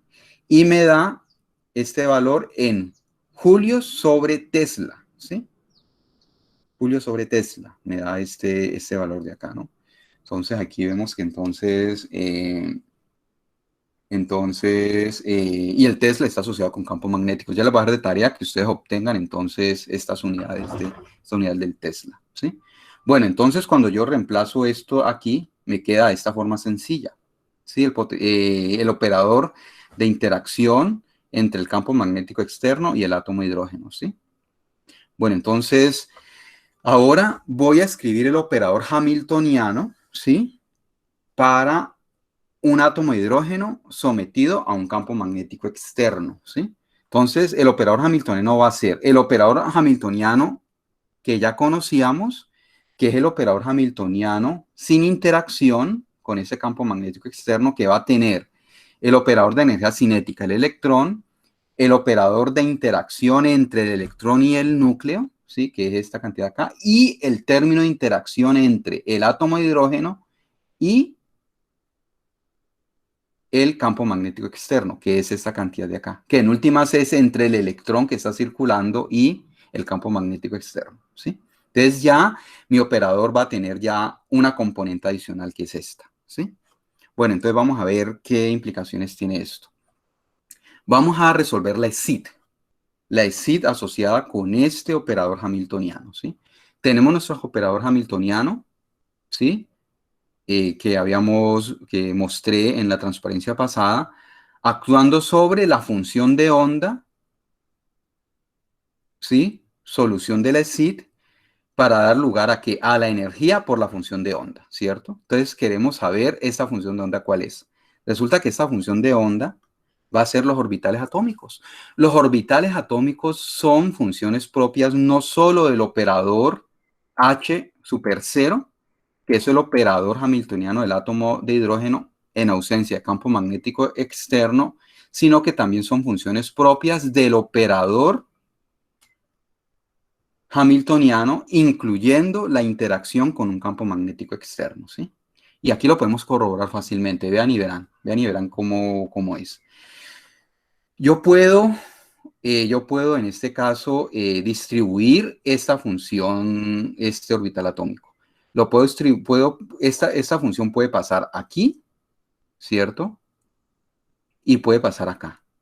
Entonces, haciendo distribución algebraica, algo que ustedes son expertos ya en eso, ¿no? Pasar esto para acá y esto para acá. Entonces, pero vean lo siguiente. ¿Esto qué es? Es el operador hamiltoniano de un átomo hidrogenoide en ausencia de campo externo actuando sobre el orbital atómico, más esta cantidad de aquí actuando sobre el orbital atómico, ¿cierto? Y yo sé esto que me da, esa parte de la izquierda que me da. Esa es la ESID que hemos visto hasta el momento. La ESID de un átomo de hidrógeno aislado. ¿Se acuerdan que ese era el modelo que teníamos en un átomo de hidrógeno aislado en ausencia de cualquier campo? Por tanto, me tiene que dar la energía, ¿sí? La energía asociada con ese orbital atómico. Y esa cantidad de acá que me da, yo sé que el operador L sub z actuando sobre el orbital atómico me va a dar m sub L por h barra.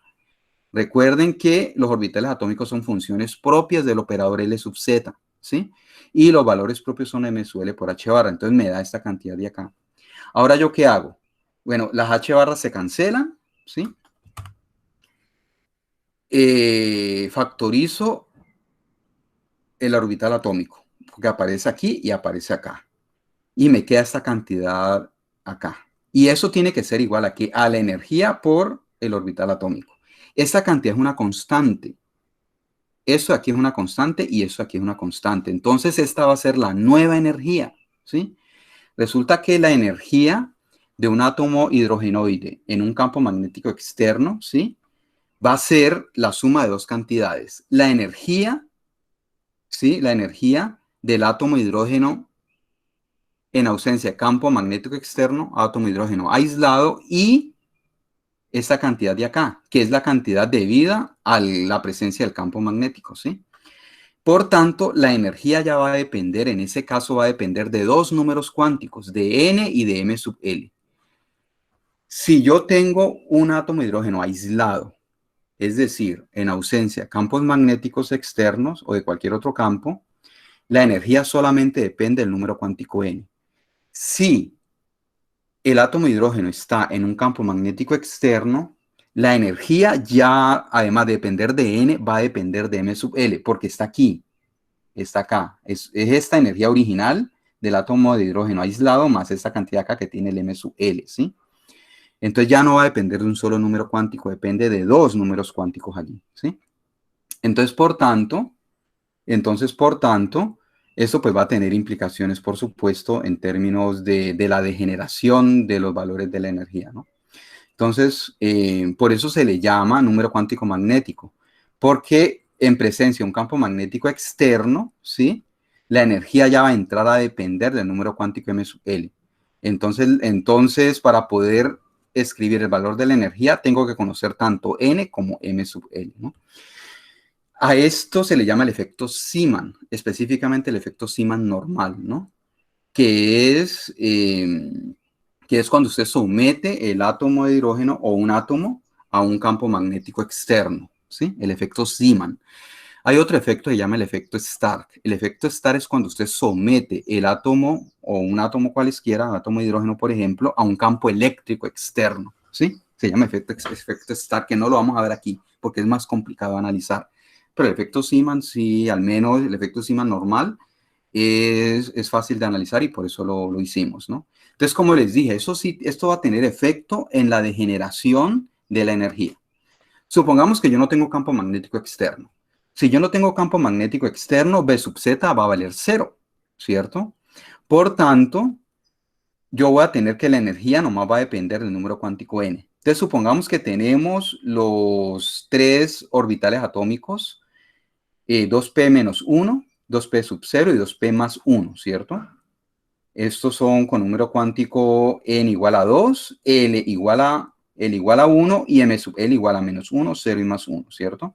Y ya sabemos que estos tres estados están degenerados, tienen la misma energía, ¿sí? Tienen la misma energía porque para un átomo de hidrógeno aislado, la energía solamente depende de N, ¿sí? Pero ¿qué sucede si activo ese campo magnético externo en la dirección Z? Entonces, estos tres estados que eran degenerados ya no lo van a hacer, ¿sí? Vamos a tener que el estado 2p más 1 va a tener mayor energía que el estado 2p sub 0 y a su vez este va a tener mayor energía que el estado 2p menos 1, ¿sí? Se pierde la degeneración porque ya entra a jugar esta cantidad de acá, ¿sí? Entonces nos queda de esta manera. Esto es algo importante a tener en cuenta, ¿sí? Yo no les había hablado de esto, ahorita ya es el momento de hacerlo. ¿Cuál es el origen de la degeneración? Por ejemplo, la degeneración de la energía en un sistema. Es la simetría, ¿sí? Entre más simétrico sea su sistema, va a obtener usted más degeneración, ¿sí? Entonces, ¿qué sucede con el átomo de hidrógeno aislado, ¿sí? Veíamos que la energía potencial tiene simetría esférica o simetría radial, porque depende nomás de la coordenada R, ¿sí? Entonces, debido a que la energía potencial solamente depende de la coordenada radial, no depende de la orientación, sino de la distancia al centro de fuerza, entonces eso me da esa simetría o eso me da esa degeneración de la energía, que es n al cuadrado, que yo les mencionaba ahora, o en este caso sería 3 para esos estados específicos, ¿no? Pero, ¿qué sucede cuando usted somete el átomo de hidrógeno a un campo magnético externo? Usted ya rompe esa simetría radial, rompe esa simetría esférica, ¿sí? Ya el potencial total ya no va a ser solamente el potencial de Coulomb. El potencial total va a ser este y le agrega este término de acá, ¿sí? Entonces, y al agregarle ese término de acá, entonces se pierde esa simetría radial y por tanto la simetría se va a perder. Y por tanto, se pierde la simetría y por tanto se va a perder la degeneración. La degeneración es la que se pierde, ¿no? Eso mismo pasa, de hecho, que eso se lo voy a dejar de tarea para que lo vean, por ejemplo, en la partícula en una caja bidimensional, ¿sí? Si usted tiene una caja cuadrada, si ustedes hicieron uno de los talleres que les dejé anteriormente, ustedes vieron que en la caja cuadrada hay estados que son degenerados, que tienen el mismo valor de la energía, ¿sí? Resulta que si usted ya no tiene una caja cuadrada, es decir, con los lados de longitud igual, sino diferentes, ¿sí? Se va a perder esa degeneración. Los estados que antes eran degenerados, que tenían la misma energía, ya van a tener energía diferente, ¿sí? Porque se pierde la degeneración cuadrada, ya no va a ser cuadrada, sino que va a ser una caja rectangular donde los dos lados son diferentes. Entonces las energías van a ser ya diferentes en ese caso, ¿sí? Entonces recuerden, simetría está asociada con degeneración. A mayor simetría, a mayor degeneración. Si se empieza a romper la simetría del sistema, como en este caso, o en el caso que les mencionaba de la caja cuadrada, que se rompe la simetría cuadrada, se va a perder la degeneración. ¿Hay alguna pregunta, jóvenes? Profe, y si digamos el campo magnético, él podría llegar a generar una simetría que dé otro tipo de degeneración. Posiblemente, o sea, dependiendo. No, lo no, que pasa es que usted puede conservar ciertas simetrías, ¿no? Es decir, puede haber pérdida de generación parcial, de hecho. Es posible que se den esos casos, por supuesto. Es posible que se dé porque en este caso sí va a haber cierta simetría. De hecho, va a haber cierta simetría. La simetría ya no va a ser esférica, sino que la simetría va a ser cilíndrica, ¿sí? Un cilindro es menos simétrico que una esfera en realidad, ¿no? Entonces, sí hay pérdida de simetría, pero no hay una pérdida completa de simetría, ¿sí? Usted puede identificar cierta simetría, entonces pueden haber ciertas degeneraciones accidentales debido a eso, ¿sí? Entonces sí se puede dar esa situación. Aquí, como le digo, sigue habiendo una simetría, pero es una simetría ya cilíndrica, que ya es diferente. Y eso ocasiona, como le digo, la pérdida de estas degeneraciones como las vemos aquí, ¿sí? Entonces, dependiendo entonces también de usted cómo generarse ese campo externo, que no necesariamente es constante, puede ser cualquier otro, usted podría buscar alguna simetría que usted le provoque, por ejemplo. Pero el caso con mayor simetría es el caso esférico, el átomo de hidrógeno aislado. De allí usted va a tener ya es pérdida de simetría, ya no va a tener ni más simetría ni igual simetría, en realidad va a perder degeneración en últimas. ¿Alguna otra pregunta, jóvenes?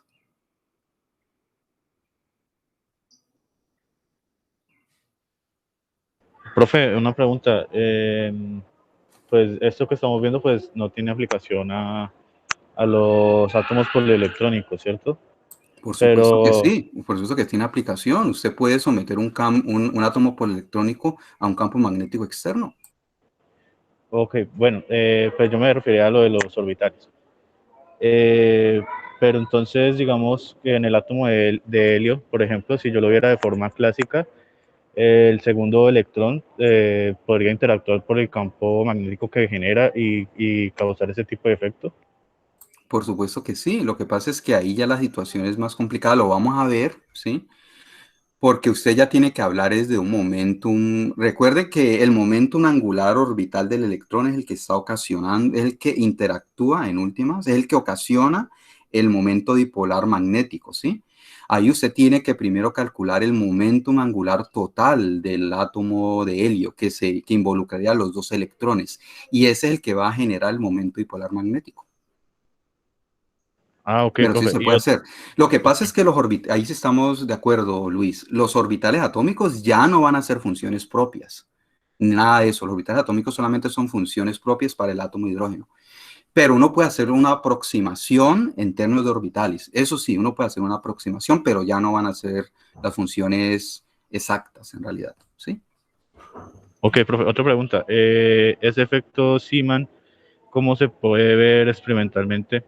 ¿Cómo se puede manifestar eso? ¿De qué forma se puede observar Por medio ese del cambio? espectro. Porque recuerde que si usted tiene, se acuerda que cuando yo les mencionaba que el modelo de Bohr daba resultados satisfactorios porque en últimas los estados estaban degenerados, entonces tenían la misma energía y lo que interesa es la diferencia de energía. ¿Qué sucede acá? La diferencia de energía ya no va a ser la misma. Si yo tengo, por ejemplo, un estado 1s por acá abajo, por ejemplo, ¿cierto? Entonces, usted ve que la diferencia, o 2s, lo que sea, usted ve que la diferencia de energía ya va a ser diferente, ya no va a ser la misma. Entonces, usted va a ver un desdoblamiento de las líneas en el espectro. Y ese desdoblamiento de las líneas va a ser el resultado del efecto Zeeman, de hecho, que antes no estaban, ¿sí? Ah, ok, profe, sí, sí, ya lo había visto, entonces sí, bueno, Sí, entiendo. sí, sí, sí. Ah, bueno, me alegra que lo haya visto. A ver, Diego, dígame. Profesor, y una pregunta. Ujú. En presencia de un campo magnético, entonces, ¿se podrían dar transiciones entre esos distintos niveles de energía generados por esa pérdida de degeneración? Por supuesto que se dan transiciones, claro, se dan transiciones y por eso entonces usted puede identificar estas líneas en el espectro, porque por supuesto que se dan transiciones. Y la cuestión es que también ahí hay una implicación también en términos de reglas de selección también, ¿no? Porque se altera el potencial, entonces las reglas de selección pueden cambiar levemente también, de hecho. Pero sí, sí es cierto, se dan transiciones.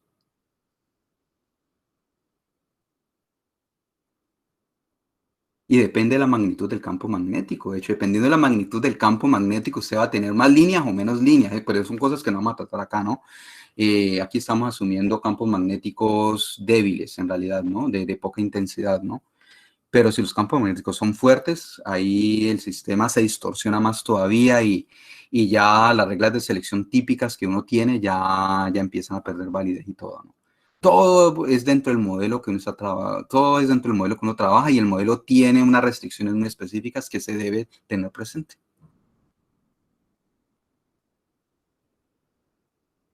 ¿Alguna otra pregunta, jóvenes?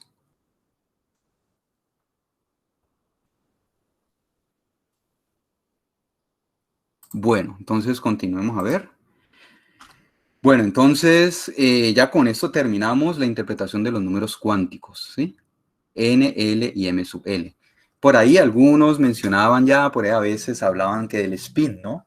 Incluso también un estudiante por ahí me escribió también sobre sobre ciertas cosas y todo, que aparecía por ahí el spin, ¿no? Y que ustedes ya habían visto por allí, posiblemente en su bachillerato o en Química 1, que hay otra propiedad y que hay otro número cuántico asociado con una propiedad del átomo que se llama el spin, por ejemplo, o del electrón específicamente que se llama el spin, ¿no?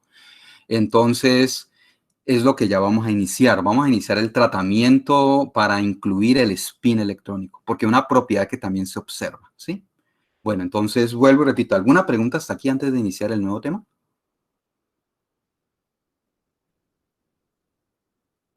Profe, yo tengo una pregunta. Cuénteme, Luis. ¿Qué tan fuerte debería ser el campo para que este fenómeno se diera, el del efecto Simon? No, puede ser muy débil. Vea que depende de la magnitud del campo magnético en últimas. Entre más pequeño, pues la separación va a ser más pequeña. Y entre más grande, pues va a ser más grande, ¿no? Entonces, para que se haga visible va a depender también de su espectrofotómetro en últimas, ¿no? Si usted tiene los espectrofotómetros pueden ser tan sensibles que con campos magnéticos muy pequeños se puede detectar, de hecho. Y son tan sensibles que van a detectar incluso el spin, de hecho, que es la nueva propiedad que vamos a ver, ¿sí? Pueden ser muy sensibles, de hecho. Entonces, el campo magnético puede ser muy pequeño. Obviamente que va a llegar a un valor tan pequeño que no se puede detectar, porque ya se confundiría con el ruido de la señal del aparato, ¿no? Pero en realidad pueden ser bastante pequeños, de hecho. Profe, entonces, o sea, como a fines prácticos, entonces el efecto Simon sería el comportamiento natural, pues, que se observa en un ion hidrogenoide o en De el hecho, átomo de sí, hidrógeno. porque el Claro. efecto Zeeman, aquí lo estamos hablando del campo magnético externo interaccionando con el átomo de hidrógeno mediante electrón orbitando, ¿sí? Es interacción ahí de campos magnéticos, ¿no? El campo magnético originado por el átomo de hidrógeno como si fuese un pequeño imán y el campo magnético externo. Pero resulta que dentro del átomo de hidrógeno también hay una especie de efecto Zeeman ahí, solamente que no le llaman efecto Zeeman, ¿no? Porque va a haber interacción de diferentes campos magnéticos. El campo magnético, debido al movimiento orbital del electrón alrededor del núcleo, con el spin del electrón, de hecho. Hay interacciones de campos magnéticos allí que da origen también a ese desdoblamiento. Entonces es como si fuese una especie de efecto Zeeman, pero dentro del átomo de hidrógeno. Solamente que no se le llama efecto Zeeman. El efecto Zeeman es cuando tiene usted un campo magnético externo. No sé si me entiende para dónde voy. Sí, profe, sí, lo Bueno, entiendo. ahorita lo vamos a ver con más detalle, de hecho. ¿Alguna pregunta? ¿Alguna otra pregunta, jóvenes? Bueno, entonces continuamos a ver. Bueno, entonces, y eso sale de un resultado experimental que Luis está mencionando, y de hecho está bien, es muy bueno que esto ustedes traten de asociarlo con resultados experimentales, ¿no? Que es donde en realidad se evidencia toda esta teoría que estamos hablando, tiene como propósito explicar esos resultados experimentales, ¿no? Entonces, el modelo que vimos del ESID, con ese modelo pudimos predecir el espectro de líneas de un átomo hidrogenoide, ¿sí? Que también hace el modelo de Bohr, de hecho, ¿sí? Sin embargo, el modelo de Bohr no es capaz de explicar el desdoblamiento de las líneas cuando hay un campo magnético externo, uniforme, ¿no? Que se llama el efecto Zeeman. Pero el modelo del ESID sí es capaz de hacerlo, ¿sí? Sí lo puede, sí permite obtener eso, ¿sí? Entonces ahí, pues, por eso preferimos ese otro modelo y el de Bohr ya lo descartamos, ¿no?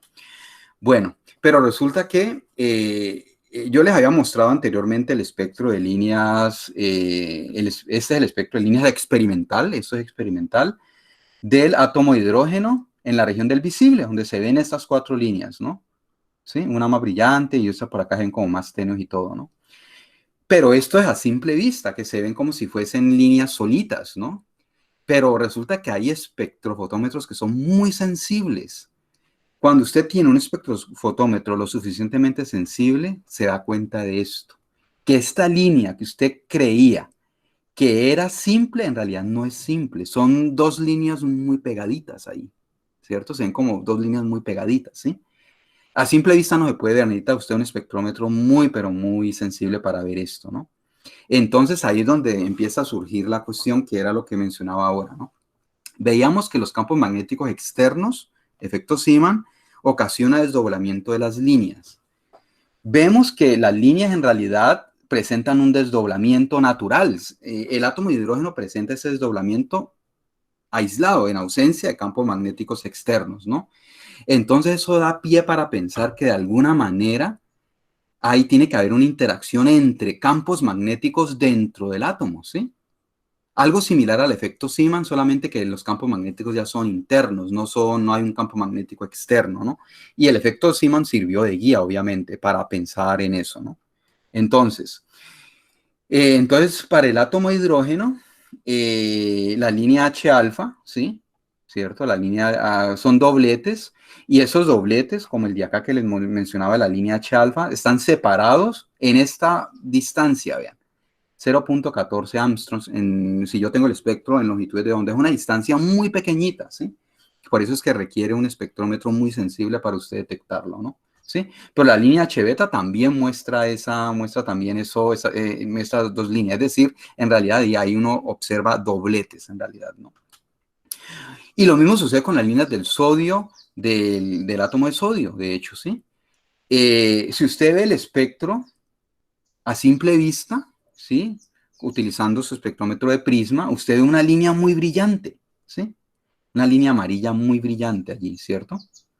Pero si usted tiene ya un espectrómetro bien sensible, se da cuenta que aquí en realidad no hay dos líneas, no hay una línea, sino que hay dos líneas muy pegaditas, ¿sí? Y está el átomo de sodio en ausencia de campos magnéticos externos, eléctricos magnéticos externos, ¿no? Entonces, como les digo, ahí hay algo. Ahí entonces nos muestra que tienen que haber unos campos magnéticos internos que están interaccionando de alguna manera, ¿no? Resulta que el modelo de LESID que hemos tratado hasta el momento no es capaz de predecir estos dobletes. El modelo de LESID nos permite predecir desdoblamientos solo si hay un campo magnético externo. Pero esos dobletes que se observan en el experimento, tanto para el átomo de hidrógeno como para el átomo de sodio, no lo puede explicar este modelo que tenemos, ¿sí? ¿Por qué? Porque se va a requerir una nueva propiedad del electrón que se llama el spin, ¿sí? Y este modelo no permite explicar el spin en realidad, ¿no? Es una propiedad que hay que meterla, hay que meterla de afuera en realidad, ¿no? Que es lo que vamos a hacer ahorita. Pero bueno, entonces, para ver más o menos, para hacerse una idea de lo que es el spin, entonces vamos a hacer primero un análisis clásico y después entonces vamos a hacer el tratamiento cuántico, como lo he hecho a lo largo de este curso. Supongamos que tenemos el sistema Tierra y Sol, ¿cierto? Aquí tenemos el Sol y la Tierra. La Tierra gira alrededor del Sol, ya sabemos, ¿no? Y ese giro es el que nos está dando que es la duración de un año, ¿no? El hecho de que gira alrededor del Sol, entonces significa que va a haber un momento angular orbital de la Tierra rotando alrededor del Sol, L, y vamos a tener una velocidad angular omega sub 0 dada, ¿cierto? Bueno. Pero resulta que la Tierra está girando sobre su propio eje, y es lo que nos da el día y la noche, ustedes saben, ¿no? Entonces, el hecho de que esté girando sobre su propio eje va a tener también otro momento angular asociado, ¿no? Que se le llama el momento angular de spin, cuando una partícula gira alrededor de su propio eje, ¿sí?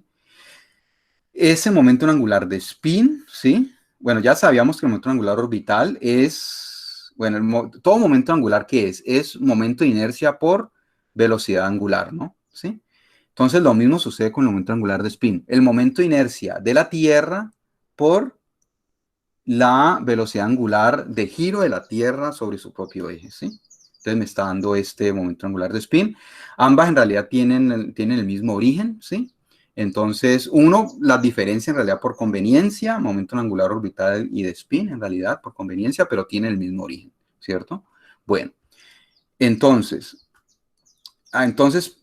pero ¿qué sucede? Entonces, tenemos los dos momentos angulares, ¿sí? Entonces, la Tierra girando alrededor del Sol con su momento angular orbital y la Tierra girando sobre su propio eje que da origen a su momento angular de spin, ¿no? Entonces, vamos a hacer ya esto ya quietico acá, ¿no? Entonces, Entonces, esto con el sistema Tierra-Sol, ¿no? Ahora vamos a suponer que el átomo de hidrógeno también es clásico, ¿sí? El átomo de hidrógeno se compone de un núcleo, el núcleo haría las veces del Sol, y un electrón que haría las veces de la Tierra en este modelo acá, ¿cierto?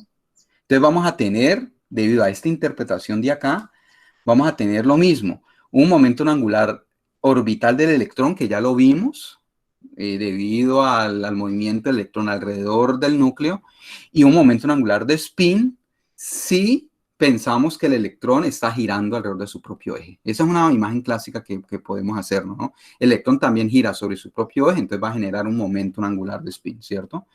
Pero recuerden que el hecho de que haya momentum angular implica que hay un momento dipolar. El hecho de que haya un momento angular asociado con una partícula cargada, eso va a implicar que hay un momento dipolar magnético. El momento dipolar magnético orbital, ya lo conocemos, es el que yo les mostré ahorita, ¿sí? Es esta cantidad de acá. Entonces, ahorita hacemos lo mismo con el magnetón de Bohr, multiplicamos y dividimos por H barra para tener esta cantidad beta sub B, que es el magnetón de Bohr. Entonces, me queda que el momento dipolar orbital, magnético orbital, sería igual a menos el magnetón de Bohr sobre H barra por el momento angular orbital, ¿sí? Me queda de esta manera, de esta manera, perdón. Ahora yo le agrego aquí una constante G sub L, ¿sí? Que se llama el factor giro magnético orbital, ¿sí? Y lo voy a definir de esa manera para asociarlo con los experimentos. La magnitud del momento dipolar magnético orbital que se puede medir sobre el magnetón de Bohr, que es una constante, sobre el momento angular orbital que se puede medir también experimentalmente sobre H. Por supuesto que, vean que la fórmula en realidad es esta cantidad de acá, le agregamos este SUL, entonces este SUL obligatoriamente tiene que tomar el valor de 1, obligatoriamente, ¿sí? Porque la fórmula original era esto, sin este G sub L acá. Entonces G sub L toma el valor de 1. Cuando se hace efectivamente esos cocientes, a partir de los resultados experimentales, da el valor de 1. Ahora vamos a analizar el momento dipolar magnético del spin, ¿sí? Debe haber también una misma fórmula asociada con el momento dipolar magnético, pero ya va a ser de spin, ¿sí? Entonces, el hecho de que haya un momento angular de spin, que yo lo propongo, da lugar a un momento angular, a un momento dipolar magnético de spin que tiene justo esta misma forma, con este G sub S que va a ser el factor giromagnético, pero ya de spin, ¿sí?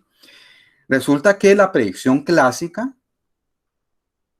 me dice que ese factor giromagnético de spin debe ser igual a 1. No hay razones para pensar en un número diferente de 1 de acuerdo a la mecánica clásica, porque yo les dije, ya les había dicho, el momento angular orbital y de spin es la manifestación de lo mismo, en realidad tienen el mismo origen, ¿sí? Rotación de partículas, en realidad. Entonces, por esa razón, el factor giromagnético de spin debe ser igual a 1, de acuerdo a la mecánica clásica, si yo supongo que el átomo de hidrógeno es clásico. Pero hay una mala noticia aquí. Resulta que el resultado experimental, cuando se mide este cociente, pero para esta cantidad de acá, ¿sí? Este mismo cociente, solamente que en lugar de mu sub L es mu sub S, y en lugar de L es la magnitud de S, resulta este resultado 2, un valor cercano a 2, no es exactamente 2, es cercano a 2, no es 1, ¿sí? Entonces ahí hay algo ya raro, ahí uno empieza a sospechar que en realidad yo que creía que el electrón estaba girando alrededor de su propio eje, no es una imagen tan cierta en realidad, ¿no? Y como les digo, el modelo de Lexit no puede dar cuenta de esto, en realidad, ¿no? Si usted hiciese el modelo de Lexit, no podría dar cuenta tampoco de ese resultado. Eso es igual a 2, en realidad, ¿no? Necesita usted un modelo mucho más sofisticado, que es unir la mecánica cuántica con la teoría de la relatividad. Eso se llama la mecánica cuántica relativista. Si usted hace mecánica cuántica relativista, sí puede explicar este resultado de 2. Pero el modelo que estamos viendo hasta el momento y que veremos, de hecho, este modelo no es capaz de hacerlo, ¿no? Entonces, ese modelo más sofisticado lo ideó un físico muy famoso de apellido Dirac, Poole-Dirac, ¿sí? Y es el modelo cuántico relativista de los átomos, y sí da cuenta de este resultado, ¿no? Bueno, entonces vamos a dejar hasta aquí. Ya la clase que viene ya vamos a hablar un poco de ese momento angular de spin electrónico y los experimentos que sustentan estos resultados, ¿no? Bueno, entonces quiero que les quede claro entonces esto por el momento. El spin del electrón, a pesar de que tenga nombre spin, no está indicando una partícula rotando alrededor de su propio eje, ¿sí? Ese modelo es el que usted tiene nomás en la cabeza como para imaginarse cómo es un electrón, pero en realidad el origen del spin es diferente. Y es una propiedad cuántico-relativista. No es una propiedad que usted pueda sacar de la mecánica clásica. El momento angular orbital, usted sí lo puede sacar de la mecánica clásica y hacer su correspondiente análisis con operadores en mecánica cuántica. El spin no. El spin usted no puede arrancar con el spin clásico de una partícula y obtener el operador de spin, por ejemplo, para trabajar. No se puede hacer porque esa propiedad que llamamos spin no tiene análogo clásico en realidad, ¿no? Es algo importante para lo que vamos a ver más adelante, ¿no? Bueno, entonces dejamos hasta aquí. ¿Alguna pregunta, jóvenes?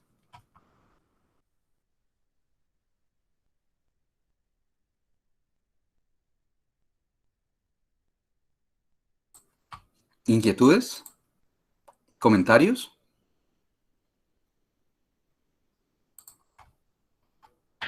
Profe, pues respecto a lo que usted decía que imaginarse el electrón como girando sobre su propio eje, pues yo estaba pensando sobre eso porque entonces la parte de pues en la SIL, cuando se define la energía del electrón, pues entonces eso implicaría que esa energía también incluye una energía rotacional, ¿no?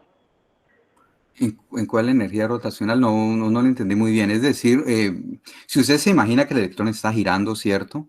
Entonces, ¿tiene efecto en qué? No, pues como en la SID lo que se tiene en cuenta es el operador de energía cinética, Ujú. pero entonces eso implicaría que la energía cinética también incluye una energía Porque habría una rotacional. energía de rotación del electrón, por supuesto, sí. Exactamente, sí. Pero uno podría arguir que la magnitud de esa energía cinética de rotación, debido a la rotación del electrón alrededor de su propio eje, es tan pequeña que básicamente se puede despreciar, ¿no? Uno podría decir eso, de hecho, ¿no? Sí. Entonces, pero la realidad es que no, en realidad el electrón no está girando sobre su propio eje. En realidad eso no tiene, esa interpretación es equivocada, de hecho, ¿no? Al inicio, los físicos de inicio del siglo XX pensaban así. Pensaban que el electrón giraba sobre su propio eje, ¿sí?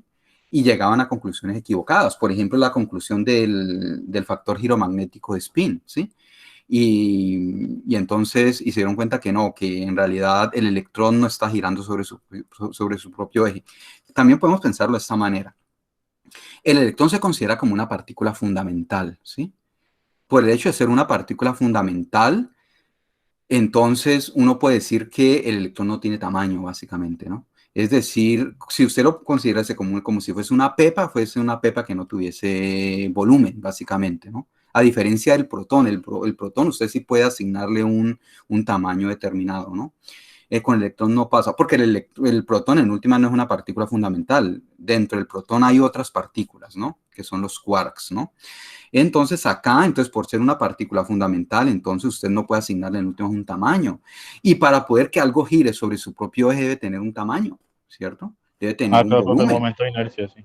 Sí, debe tener un volumen para que tenga momento de inercia. Muy bien, correcto. Pero no lo va a tener, entonces ahí donde está el problema en realidad, ¿no? Entonces uno, incluso los libros lo muestran como una pepita girando y todo, es solamente una representación, por no tener ahí algo en la cabeza.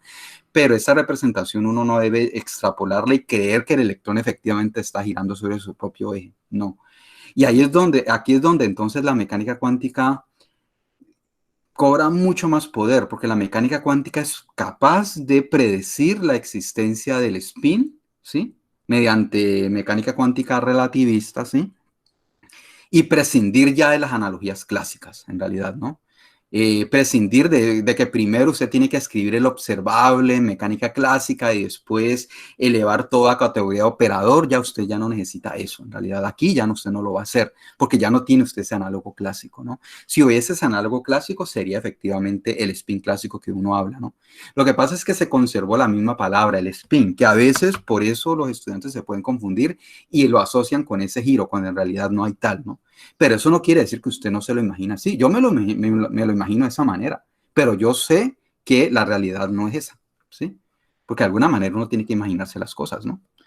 Bueno, ¿alguna otra pregunta, jóvenes? Bueno, voy a detener la grabación.